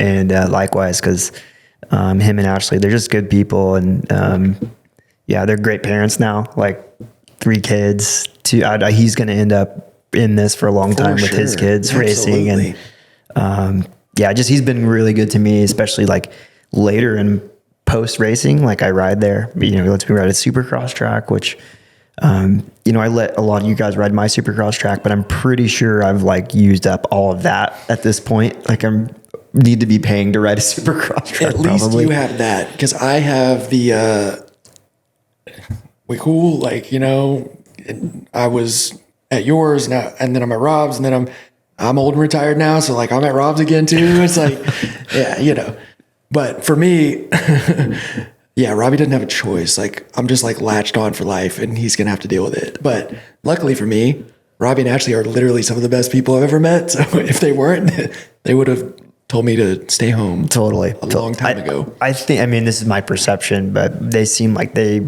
enjoy it, especially they care about us. Yeah. And me too, like talking with you and Robbie, obviously Colt and like my family, but like talking to Robbie a lot about things in the last couple of years, because it's hard. It gets weird, and like life stuff, personal stuff, racing stuff, job stuff, all that. And he's just like a dad figure. Yeah, he just give you advice. He's a great sounding board. Because he cares. Yeah, and he always told me like, hey, I don't know. I didn't do exactly everything right, but I did a lot wrong. That's the same thing I say now. Yeah. Like, dude, it's exactly the same as what he always told me. Yeah. I didn't do everything right, for sure. Did a lot wrong. I did some things right, though. Yeah. And now hindsight, I can see what I did wrong. When you're in it, it's hard to see that. Yeah. Same way for me. There's so many things that I don't have any regrets, because it's dumb, and who cares? Life is life. It's hard. So what? It is for everybody. But there's things that obviously you would do differently. Yeah. Like obviously. Yep. You just don't know. Yep. But in hindsight, with a little time, you look back and you're like, well, then that's your responsibility to whoever's younger or someone, if you're working with them, to like, if they want it, give them that info. Yep. Yeah. Yeah. I feel like Robbie did that. Even though we never worked together like in an official capacity, he was still doing that. Basically. It wasn't official, but like, he was there every week at your place, and you were at his every week. It's like, he's going to help out if you're out there, Yeah. Yeah. He's been there in a lot of different ways. Another person in your life, I think, Fed, which I know is a difficult thing to talk about, but I think for you and Colt, again, you guys kind of like went that path as well. What was that whole thing like? Well, so when I turned pro, I was like a couple years in, and I was wanting to train with Will, and Ryan was obviously around a lot, and sorry. And he did not like me at all. Fed? No. Really? At first, no. Because I was super young and super confident in myself at the time, right? So I'm like this cocky little punk coming in, and I don't even have cycling kits. Like, I don't know what I'm doing, And so he's like giving me a really hard time, but quickly he saw that like I had heart and I would do it. I could suffer through whatever. So he started to respect me pretty quickly. And then we got super close. Like, he was like one of my best friends, honestly. And we went through all the peaks and valleys together for, 5-6 years. Yep. So, just needing a change. And like Robbie was so busy with running a facility. Yep. And I was in California a lot now. So like I kind of just needed somebody there with me more often. And it was great for me because me and my dad have talked about this about Ryan, and I gave the speech at his funeral as well. But he was a mentor, like a big brother figure, but the big brother that's like really hard on you. Yeah. He was really hard on me, straight up, left me at the track a couple times. Hearing him in the rig sometimes, going like, "Wow, that was tough love." He was gnarly. He was literally like my dad, but if my dad was like 30, it was tough, but it really did toughen me up like a lot. And I could take it from him, you know, because I respected him and I like really looked up to him. I couldn't take it from like other people. Yep. Same thing like with Colt, like I was talking, like he doesn't have a choice. He can take it from me because I'm just being honest. Yep. Where I could do that with him. And he was, you know, strong-willed and young, so he was hot-headed as well. Yeah, he was ready to put up a fight. Right. Yeah. But it was good for me and just having that, you know, me and Will and Ryan kind of thing there. And then later on, like he was renting Colt's house from him. And so we were all around each other a lot. But when I stopped working with Ryan, going into the summer of 2017, after that, we actually got like way closer. I think that's the sign of like a really good relationship. You know, I kind of had the same thing with Dorenzo, like a bunch of people in my life, like that I worked with in like a formal way and then kind of switched gears. But man, that's what I really appreciate. And what it seems like what I saw from Fed, and even like me and Fed, like I didn't know Fed that well, but he was always like so cool with me. And that's what I was going to go with from there is like, even though you made that switch, he was like still like, I remember talking to him right after you made that decision and he was like, dude, yeah, he needs to do what's like best for him. There was no like difficulty in that. Like he was just for you. And that's I think a pretty special thing. I mean, I thought it was, because honestly, the hardest thing I ever did in my life, probably like to kind of like jumpstart me trying to grow up was driving to his house to like have the conversation with him. Yeah. Cause like I'd been around and some people that come in and out, they'll like call or text or something. I'm just, it's not cool. Yeah. So like I drove there and had the conversation with him and like held it together. And it was tough. Cried in the car. Cause like, you don't want to do that. Right. Yeah. And then you're also wondering like, how's this going to go now? Yeah. It's like, I've leaned on this person so heavily for so long. Yep. Is it going to get weird now? Mm-hmm. And it was the opposite, honestly. Like when he would go to races, he would still basically do the same thing. Like he would still help me when he was there and then when he did pass, I was actually staying with him for like, I'd been there a few months and it was like so funny how that works. But it was like, we were closer than ever. He used to be really like hardcore tough guy, but he would like, he's telling me he loves me and stuff when he would like leave. Cause like, we're not in that battle now. Yeah. We're friends. Yep. You know, so that was another blessing that I had, was just somehow having great people that you just kind of fall into working with that end up being like really good friends. Yep. Like Marshall was the same way. Like I used all his suspension and everything growing up. Then I got that ride and had to use PC and he was like, nothing changed like at all. You know, it's still, I'm not using his stuff. I go and I park with him at the track if he's there and he hangs out. And if I need something, he helps. Like people like that, you know. Ryan was big for me because I was in those formative years of like 18 to, 30. Yep. Where like you're trying to grow up and figure out how to be an adult. So he was really big for that. Yep. Good for me too. Yeah. But yeah, he was hard on me, man. I hated him a lot. I remember when we were kind of, you had the Geico thing, but you were riding out of the factory Honda rig. We had a terrible year racing. It's bad. Let's just not talk about it. But it was one of the funnest years I've had, just because between me, you, and Seeley, like, dude, it was freaking hilarious. Like, it was fun. The whole time. Other than the racing, it was fun. I can't remember where it was, but you were like on the cusp of qualifying somewhere out of a heat race or something. And I was like, wow, this dude means business, because he like came in and just let you have it, dude. I was like, okay, no one's ever talked to me that way. Well, and no one else has ever talked to me that way either, because I definitely am not good at that. But I remember one of the races, might have been Indy. It's my rookie year on a 450. And I came in I couldn't kickstart my bike at the first couple rounds because I had a broken foot. Yep. So I didn't also ride in the off season. Yeah.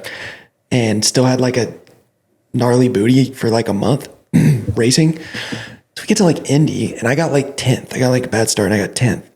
And Ryan straight up left with the car after the race. After he got in there, he told me, he was like, do that ever again. Cause I think it took me too long to like pass Alessi. Yeah. I followed Mike Alessi for more than 3 corners. So he was like, I'm out. And I had to walk back to the hotel. It wasn't far, but still, I was like, all right. It was probably cold. It was. Yeah. And I was like, well, I guess I better figure out how to, it's honestly my favorite thing to say. Me and all my friends say it is like, life ain't fair. So what? Like, Yep. oh, you're not going to get babied because you think you deserve. It's like, whatever, just do better. Yep. And Ryan and my dad, the only two people that have ever been able to get on me like that, but who else are you going to, you know what I mean? Like, Yep. they're kind of allowed to. Yep. Yeah. I think you need those people in your life, you know? Robbie wasn't that way. Yeah. And it was good for me at the time, but then it got to the point where it was almost making me a little too much pushing the envelope with it. And like, I needed to get some of that and make me respect what Robbie and his family were doing as well more. So like, it's just being young, but sometimes, especially with a personality like mine, kind of need some tough love sometimes. Yeah, I do too. I mean, I'm really, really hard on myself. I mean, that's probably what drove me in my career, but also I needed some people sometimes to go like, look, man, one, you're doing good, but two, like, you need to be a little more grateful for what's happening right here. I think we were very similar in that way because it was the same thing. It's like, not only just tough love for like, you didn't do good enough, but I was so hard on myself that I would make myself sick from stress. Like when I was in my career, and like looking back, it's like, you just need somebody sometimes to just be like, dude, it's okay. Yeah. Like it's okay to take a little bit of time. You're going to be all right. Like everything isn't so important, you know, and you were similar, but I was bad. I mean, dude, I'll never forget the one day you brought your shop vac out and said, don't do this ever again. So I crashed 2 laps in a row in the whoops at your house. And then I came back and just like punched out my window in my van like an absolute psycho, dude. That was the last time I ever did anything like that because it was so embarrassing. Dude. But it's like, I was so frustrated with myself that I just like didn't know how to handle it, right? Because I'm like, why can't I do this? It's not like I'm just mad throwing a fit because whatever, it looks really bad, but you're just frustrated with yourself so bad you just spaz, you know? I didn't mind it. I mean, I still tell that story to this day. It's a funny one. We all tell that one. Busting that window out. But I saw it in the moment and I'm like, how do I help him right now? And I think I like came out not like super aggro or anything. I was like, man, he needs to learn from this moment that it's okay. Like, but he also needs to take a little bit of accountability for this. Which was exactly what it was. Because I was embarrassed.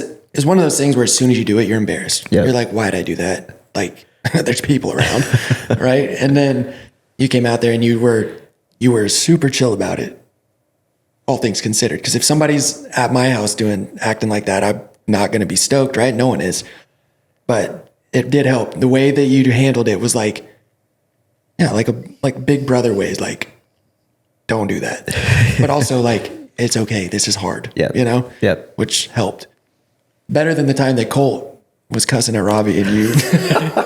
He was saying something and he was saying something crazy to Robbie and you got on him. We still talk about it to this day. That's the one we actually talk about. Dude, that was you should have seen his face. We love making fun of him for it because we're like, yo, your face when that happened.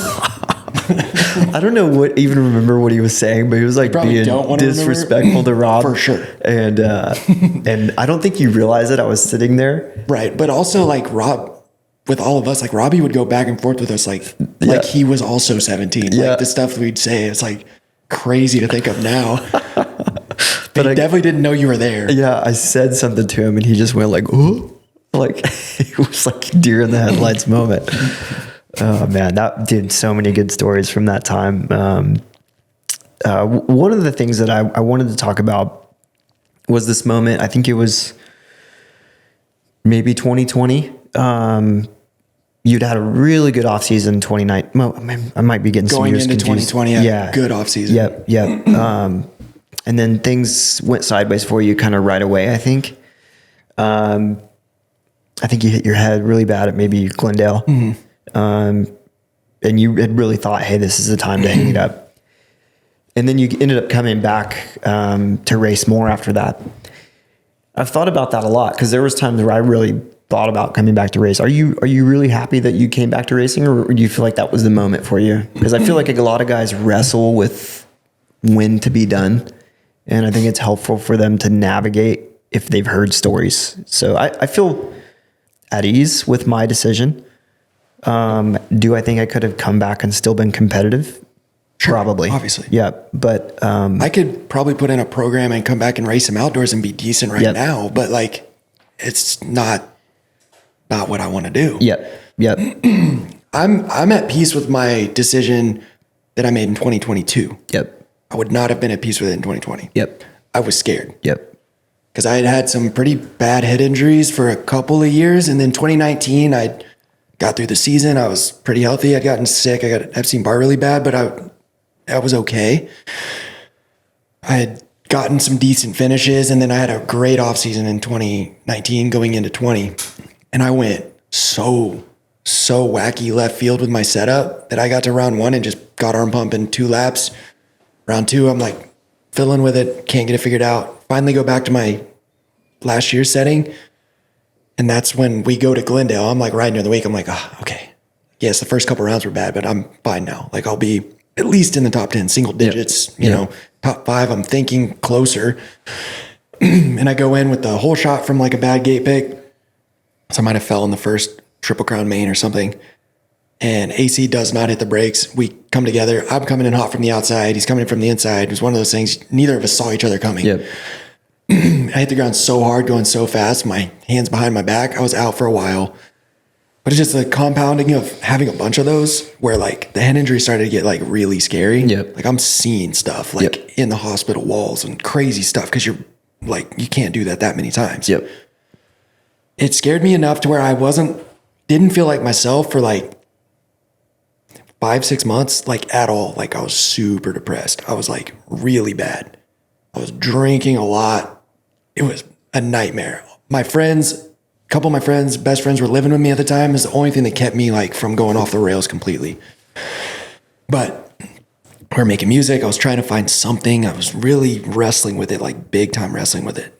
Met with you a couple of times. We had coffee, talked quite a bit about it. And I'm like, I went and rode my RCH bike one day at my dad's house on my old track just because I was like, had one of those days. I got to get outside. I'm going to do something. And I rode and I was like, I'm going to get a bike. So I called my mechanic at the time. I was still on the Rocky Mountain KTM team. And I got a bike and I started riding and it was just going to be for fun. Just going to ride for fun because I need something to do. Kind of like what I'm doing now, which I'm actually doing now. And I started feeling pretty good. And I was like, all right, I'm going to race. I came back and really bad the first half of that abbreviated outdoor season just because I was so out of shape. But then at the end, I think I got like a 8th and a 7th or something at the last couple. So it was like coming back around. And then I was like, all right, cool. So I got another year on that deal. And that next year, here's the thing. My career, as soon as 2018 happened, like it's 2 halves. 2011 to 2017 were like a struggle, but like there was constant progression. And then 18, I got knocked out like 3 times within like a handful of months. And I broke my arm super bad and I fractured some stuff in my back. I did all these things within like a few months, like separately. I was never really the same after that, right? And I'd rushed back and got hurt again, rushed back, had to get another surgery. Like it was really stupid. So then 2019 was one of the funnest years of my whole career because me and Brad Frace, he was living with me doing all my like video stuff. And we were just going to the track and riding, coming back, making music, shooting videos, doing whatever. It was so fun. And I started doing pretty good again. And I got hurt again, right? It was like, it's starting to come back and then you hurt yourself. So by the time 2022 comes around, I'm still trying to hang on to it. The only regret I have is selling my house in Edmond over here in Oklahoma and moving to Florida and trying to like keep the dream alive because I just blew through so much money. Trying to keep the dream alive was just stupid. I had a truck and a car and a house. It was like a nice house. I was fine, chilling. And I just sold everything and like just went all in again, right? Way too late in the career to do that. So then I ended up riding for the HEP Suzuki team my last year, which I love those guys. They were super good to me. I did not sign my contract and they paid me every month. So, you know, they're like, luckily for me, like going there with Colt now, it's so fun because it's like they treat me like I'm still on the team when I'm there. You know, it's really cool. But I struggled in Supercross. I really struggled on that platform. Like that newer Suzuki, I never had. Yeah, even at JGR, right? Neither one. I could not hack it. Yep. Like at all. Yep. I felt like an absolute shell of myself. And I'd only got like a couple of top 10s all Supercross season. And I was like, bro, it's a lot of work to be getting 12th to like 14th every weekend. I was like, I go to outdoors. I do like the first round and I'm like, this is not going to go good. And then I get 3 laps into Moto 1 at Hangtown. And I'm like, I'm going to finish this moto. And that's it. It was weird. I was frustrated all year, but then I just knew it was like a weird, like, this is it. Yep. And I don't know. I had never questioned it again. I was like, yep, I'm good. Yep. I've done other stuff, World Supercross, overseas stuff, whatever. But as far as like having to be ready for a full US like season, like I knew I didn't want to do that anymore. Yep. I wasn't in a position I could get paid very good at all anymore. I wasn't going to be on a factory team. Mm-hmm. And even though I didn't win that much, if you've ever won anything, it's really hard to like accept anything less. Dropping down the ladder there and not having what you need to do that, you know, whether that's from you or otherwise. So I knew then I had to come back and kind of wrestle that demon to come back just to prove to myself that, okay, now I know. I'm good now. I would have regretted it and been miserable for the rest of my life probably because I would have thought I could have still done it. And even though I came back and proved to myself that I couldn't, that's better than the wondering if I could. Yeah. Because the brain will do funny things. You'll think like I could have definitely, well, maybe, but I had to find out. And with all the injuries and all the head stuff, like I wasn't the same. I had my days here and there. I was not the same. And I knew that now. I wasn't scared. You know, I didn't retire because I was scared. I retired because like I'm done. And luckily I had the ability to do that and I didn't hurt myself worse, you know, because that, you know, you get to that point and it gets dangerous because you're not fully in it. And I noticed I wasn't fully in it there at the end. Yep. I was definitely 1 foot in, 1 foot out for the last couple years. So I wouldn't recommend doing that. But just a lot of self-reflection, like really looking in the mirror and be like, what do I actually want out of this? Yep. And for me, all I wanted out of it was just to prove to myself that, I mean, I got known for this, right? Like you did, where bury me in there like 5.5 feet and I'll crawl back out eventually and claw my way back up. Like I did it so many times. I just got tired of it. Doing that, yeah. It just got too much emotionally. I broke a collarbone in 2017. It was just like, ugh. Like it wasn't even that bad of an injury, but it was like, dude, I know like what this is and what's ahead of me, and I just don't want to do it. Yeah, it's like mentally and emotionally, it's just like I got to the point where I was just like, dude, you win. Yeah, like I'm beat. White flag. I'm out. And I was okay with it then. Yeah. You know, at a younger age, I wasn't. I'd do something gnarly and just be the next week if I can. I'm back grinding, but ready to go. Yep. Well, I feel like for me personally, I'm glad I have this test roll because if I hadn't been able to step into this, I think I would have lived a lot of my life with the what ifs. So I think it's important as an athlete to cross those T's and dot those I's. I mean, I even told my brother the same thing. He's playing D2 college football, not going to the NFL. Great athlete. I mean, to be an athlete at that level is crazy. But towards the end of his football time at school, he's like, hey, what do you think? I think I'm going to play another year. I don't really see it going anywhere, but I really want to play. And I just told him, dude, play until you can't, because you got to get that out of you, because if you don't get that out of you, you'll live with it forever. Especially with something like that. Like we can ride for as long as we want. Yeah. Can't suit up and play. Playing flag football is probably a little different. Definitely. So I don't know. It's one of those things where no one understands it because you don't until you go through it. But like, dude, retirement is gnarly. It sucks because every second of your day is structured and you have something to chase every day. And I got really gnarly in my career, like honestly, like 13, 14 through 2018. I was like even Ricky would like look at my programs and be like, bro, you're doing a lot. Like I was too gnarly. So then when it's done, it's done. Everything stops, right? And like for me, it was like more just like life. Like I was completely just like wandering. What do I do? You know, I got married right before I retired, you know, and then you're not the same person anymore. Yeah. You know, and you're trying to navigate who you even are now, what to do. You know, it makes it difficult. So it's like, even like for Colt, like he's getting older, but how do you tell someone like figure it out before you're done? You can't. Yeah. You just have to be in it. You just got to go through it. Yeah. Like it's just not easy, and you have to go through it once you're done.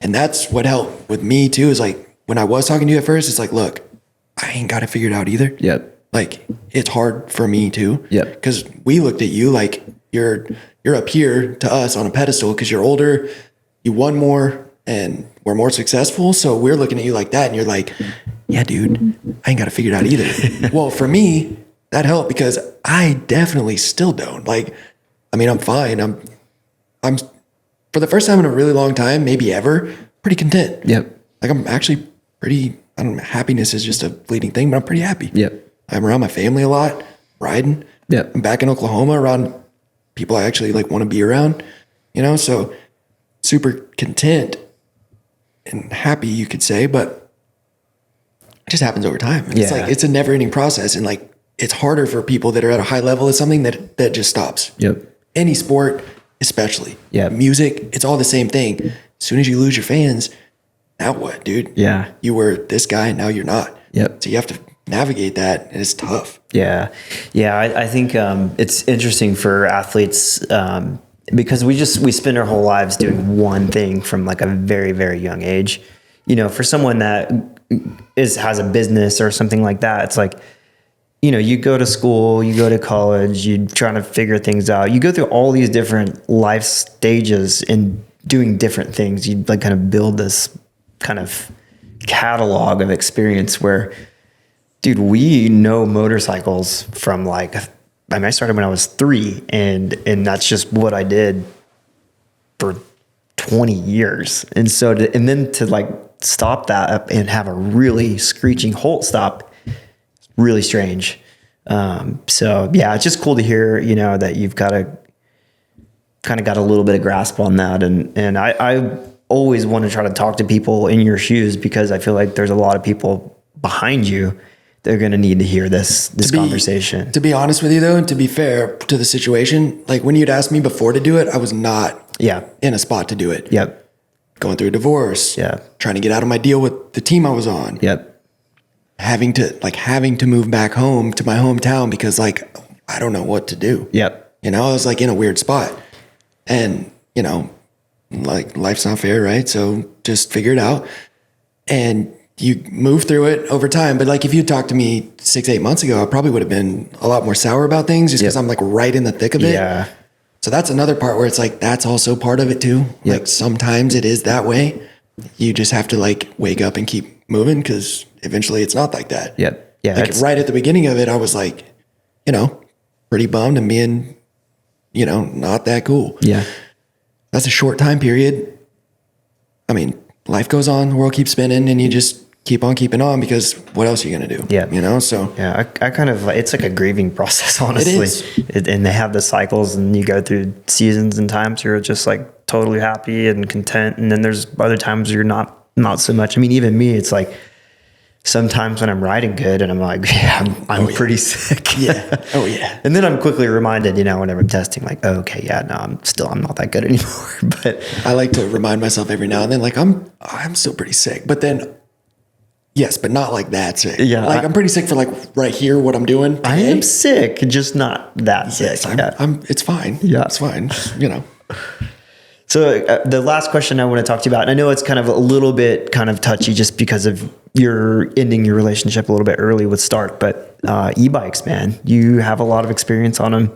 I've got a little bit, you know, I had 3 months where it was like my life for a second. I had a lot of fun I'm not sure that I wanted to race it, especially when I did race it against bikes. That was really hard. But what are your thoughts, man? Where's this going to go? To be honest, I don't know where it's going to go. I really enjoyed it, especially at first, because it was something fun and new and exciting, and there wasn't really much pressure. The hard part for me was definitely the racing. Yeah. Like I didn't really take to it well for racing. Like to ride for fun, like so sick. Yep. For me, so fun. The racing side, I did not take to it very well at all. So like guys I used to like lap would beat me, Yep. So but the younger kids transitioned a lot better on it. And we're talking like arena crossy, supercross type of stuff where it's like outdoors was a lot different. Like what people are going to buy those things for, they're sweet. Yep. You're not buying them to go race Anaheim, Yep. You're also not going to ride a stock Honda at Anaheim. It's just not realistic. 100%. So riding it for outdoors for fun with no maintenance and not having anything was like a nice bridge for me. Yep. So like we ended that relationship. I got out of that deal. It's just time to move on. I'd been there for a while and I didn't want to move to Europe. Like I was going through personal stuff where I was like, I got exhausted on what I was doing. Yep. I needed to get home and figure my life out. Was really the main thing for me. But it was a sweet bridge. I met some awesome people. Some of my good friends now have been my friends because I've met them from that, So it was a fun experience. Really cool for me to like not have to be, in a very high pressure situation, but still get to go I was living in Spain a lot of last year, racing in France, bouncing around, went to Italy, just all over the place. Like it was fun. Yep. It was fun for that. Now, did I want to go partially also on me? Did I want to go I wasn't doing the work that I would have needed to do to be winning races, even if you are racing in the French championship, because you're racing Greg Aranda and Subs and actually some pretty good dudes. Dudes are sick, so you actually have to be on it. And I just wasn't willing to do it anymore. Yep. I'd hurt myself. I hurt my thumb, that same ligament everyone's hurting, still bugs me to this day, bad, so got it fixed from a good surgeon, the whole nine, but just one of those things that, I don't know, it hurts all the time. Yep. So a bunch of those things factored into it where I was like, dude, this isn't really working. Yep. But the e-bike thing, it's got a place. 100%. Yep. Do I think that place is racing professionally? No. Yeah. I don't think it can. Yep. Yeah. And this isn't a dig at Stark Not at all. I'm thankful for them. Yep. Because they gave me a job and a home for, a year and a half, and it was a fun time period for me. Yep. It's not a dig at Stark. It's just in general, it's just so different. Yep. Yep. Yeah. And for me, not a dig at Stark either, because, what they're doing is incredible as far as reshaping the environment of what we know of motocross, as far as how you buy a bike, and their whole model is pretty impressive. But I really think that Honda's going about it the right way, and they probably have to go about it this way because they have such an experience with combustion engines, but they're trying to create a different category, not replace a category. And I think for me, that's the way to do it, because it's a totally different experience. It's really not the same experience. And from riding it as much as you did, it's not the sound necessarily. It's not the no clutch, no gears necessarily. It's just different. Yeah. It's not like a 2-stroke and a 4-stroke, which is similar. Yep. You can race those against each other, and it's not that weird.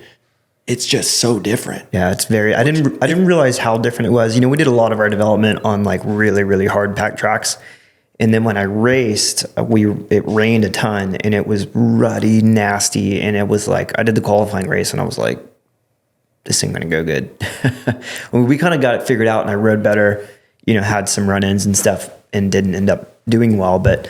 I think we showed that it was competitive and it was well, but I still think, man, it needs its own category until the battery life is way better, until you have a true clutch. I mean, there's clutch systems. I don't know that I agree that they're that great. That was my biggest hurdle. Yeah. Just out of safety, I was scared a lot. Yeah. Riding Supercross, I was pretty scared. Because you get whiskey without a clutch. Yep. Dude. Yeah, it's can get sideways quick. Yeah. It's not good. Especially when you're dealing with like 80 horsepower. I just didn't feel comfortable with that. Yep. I think you need a clutch. You need a couple of things. Like the Stark is a beautiful motorcycle and it's super well built. It's just different. Yeah. Like it has a place, but it's just not. Yeah. Even just me getting back on like a 4-stroke recently, like B's Moto Lab in Kansas and Wichita like gave me a bike. So kind of got me back on the horse a bit. And I'm like actually having a blast. So I didn't ride for a while, but it feels so much different. Yeah. Yeah. This might sound disrespectful to Stark, but, especially when I rode the Stark, it feels like a toy. That's maybe a compliment because it's a lot of fun. Right. You do all these weird things that you just like, whoa, I've never felt that. It was like really cool, but it's not a racing machine in my opinion yet. And kind of the same with the Honda. I feel like the Honda is a bit more of a racing machine just because there's so much experience. Yeah. As a motorcycle manufacturer. They've been doing it for a really, really long time. Yeah. So, it feels more like, comparable to say a 450. Mm-hmm.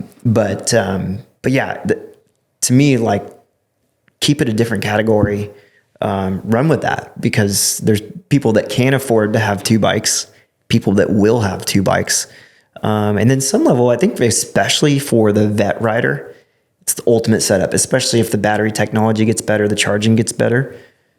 It's the best. For sure. And that's what I'm saying. Like, you don't have to change the oil in the air filter and you just check the chain tension and you tighten the spokes, charge it and you're good. Like that is super awesome. Yep. I also do think with the electric bikes in general that kind of the worse you are, not to be like putting it in that way, I don't know how else to put it. The worse you are, the better you are on one because all the little nuances that make you better than people on like a normal motorcycle, you don't really have some of that.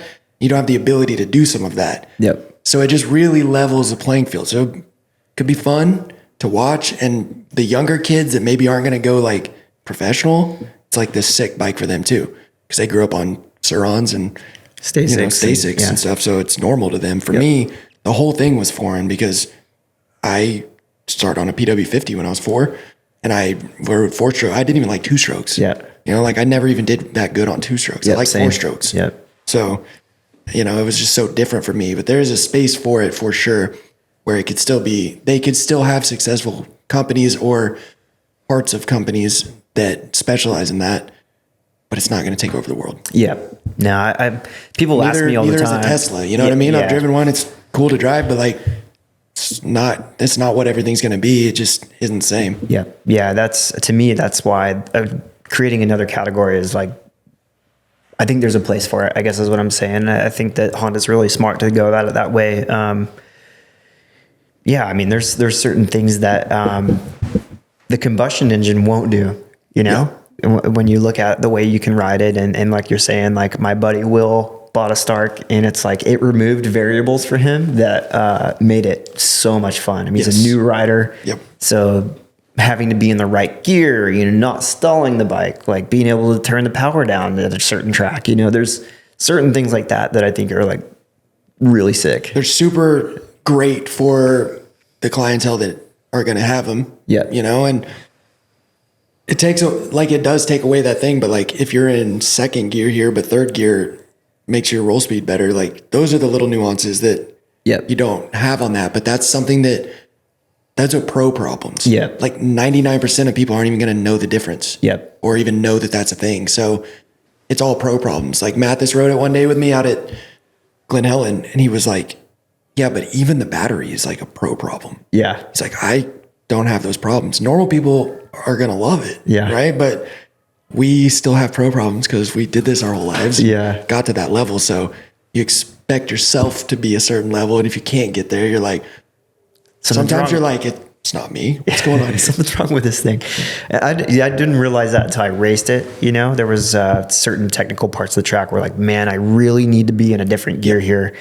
Oh, I really need to be able to pop the clutch here. I need a higher RPM here. I need a lower RPM here that I just couldn't do. The variables that normal people don't need to have. Yeah. Right. It makes it better for them. that for me is why outdoors I was even okay with it. Yep. Like I was fine, but Supercross was hard because I don't know. I don't hit whoops in the same gear that I'm going to hit the corner in. Yep. Or like a 3 out of a turn, but on those you're always in like the right spot. Yep. So it's tough, right? Yep. And then I was always like a shift up a gear and let the bike and just coast a lot. Relax. I coasted a lot. Yep. Like I wasn't a charging into the corners. I coasted. I was really snaky with my lines and coasting. And you can't really do that as much. You know, it's different. Yep. Like I said, some of the younger kids, they adapted just fine, but not me. Yep. Right. And it was fun. But racing wise, it's like racing at those levels, it kind of is what it is. Like it's kind of almost a little bit tapped on like what it can,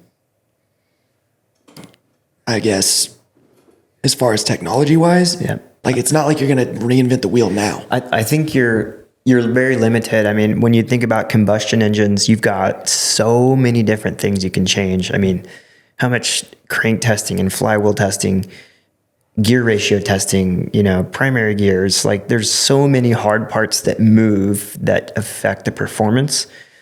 Where with the electric bike, you're really talking only about a handful of parts that are actually doing something, and that really affects the motorcycle. So yeah, there's a lot of range to tune the mapping. There's a different word they use for it. It's like, I don't know what it is, but you can change the mapping a lot, but there's certain characters of the motorcycle that are going to be really, really difficult to work out just because there's not as many moving part and there's one massive moving part. So it'll be interesting. You know, it's not really taking the world by storm in any type of racing. Formula E is a little bit unexciting. MotoGP has their form. So it'll be interesting in the next 5-10 years for me, like to see where it goes. I'm really excited to see what Honda does. That's a personal plug. I will say though, that I think that everyone started riding 4-strokes because 4-strokes are better. Yep. You know, if they're better, then people will ride them. Yeah, and if totally. they're not better, they won't. Yep. You know, people still love 2-strokes. Yep. But it's nostalgia now. They're not better than a 4-stroke. They're just not. They never have been. Yep. You know, so like when I said never, I mean modern 4-stroke. But if it's better, people will do it. And if it's not better and you aren't going to have a better chance at winning, that's all it boils down to. Yeah. And all the companies, the big ones, the KTMs, the Hondas, the whoever's, their whole marketing is, are they winning or not, right? Like that's a big part of it is, are they winning? That trickles down and causes everything to go better. So if they're going to do whatever it takes to win as well, and they adjusted to 4-strokes because that's what you had to do to win. Yep. You know, and if that's the case, that'll happen. And if it doesn't, then it'll just be something that people have for fun. Yep. Which is perfectly fine. Yeah. Yeah. It'll be interesting. I mean, I don't think it'll replace a gas bike. That's my personal. It won't. It's like we said, no hard feelings, no digs at any of them. Yep. This is not like a bashing e-bike thing, but it's just not. Yep. Yeah. And I hope the development continues. I hope companies like Stark continue to happen. I hope that the big four, whatever they are now, you know, continue to develop that. I think it'll continue to grow our technology on the gas side as well, you know, as far as, you know, you get really good at these programs and it just elevates everything. So I hope it continues and man, I would just love to have one because it's a lot of fun. So we'll see, man. I don't know what's going to happen, but I'm up for it. I mean, I hope it works out because I got a lot of people I like over at Stark at the company. So you know, for their sake, I'd like for it too, you know. And I still got one in my in the garage, so sick. Still mess around on it here and there. Yeah, that's so cool. It was funny with my buddy Will because like it was in his garage and he had like this little part he'd ride it at his house, and he would just like come home from work and just like throw a helmet on and like moto for a second. Honestly, I was doing the same thing for a bit. Yeah, just go over to my dad's and just ride around on the track and, you know, don't waste much of my day. Yeah. I've got one of the Granger, like 110 size pit bikes, the electric pit bikes. It's so fun too. Yeah. I ride that thing every day, like back and forth or down to the shop or go do whatever. Yep. So for things like that, like they're so sick. Yeah. Yeah. Then I don't have to like worry about anything. You just hop on it and it works. Yeah. And my niece is 5 and she's got a Stasic. So it's like, she rips around on that thing too. So like kids are riding those things, Yeah. you know, it might be different in time, not even because of technology, just because that might Just be what what kids people are used to. Kids Yeah. are used to and want to do. I don't Yeah. know. For us, I mean, you know, we're vet class now. So we're like the 2-stroke guys, but with 4-stroke. We're the old fogies Yeah. just talking about e-bikes. Well, cool, man. That's all I had for you. I just thanks for your time, man. Thanks for your career. Just as a fan, I'm excited to see just as all this unfolds for you. And See us battle at a state race. yeah, dude, I race a state race, and dude, Chase Marquier hits a new level at state races. Yeah. He was ready to take I'm me not down. a local legend, and I have no numbers or like anything on my gear or my bike, so no one knows who I am, and it's so funny. Like, it's so funny. They're like, yeah, I'm not the local legend, you know what I mean? Someone takes that spot when you leave. You know, it's going to be Colt, though, when Colt For sure, yeah. Because Colt is the Oklahoma legend. Yeah, He just is. 595, baby. He just is. For those of you that don't know, Coat, Better find out 595. if you don't know. Thanks for having me. Your beautiful place here, and it was good to talk to you. I'm sorry I took so long to get over here, but better late than never. Oh, dude, I appreciate it. And yeah, man, we'll see you around. But bitch, I'm back now. I'm back now.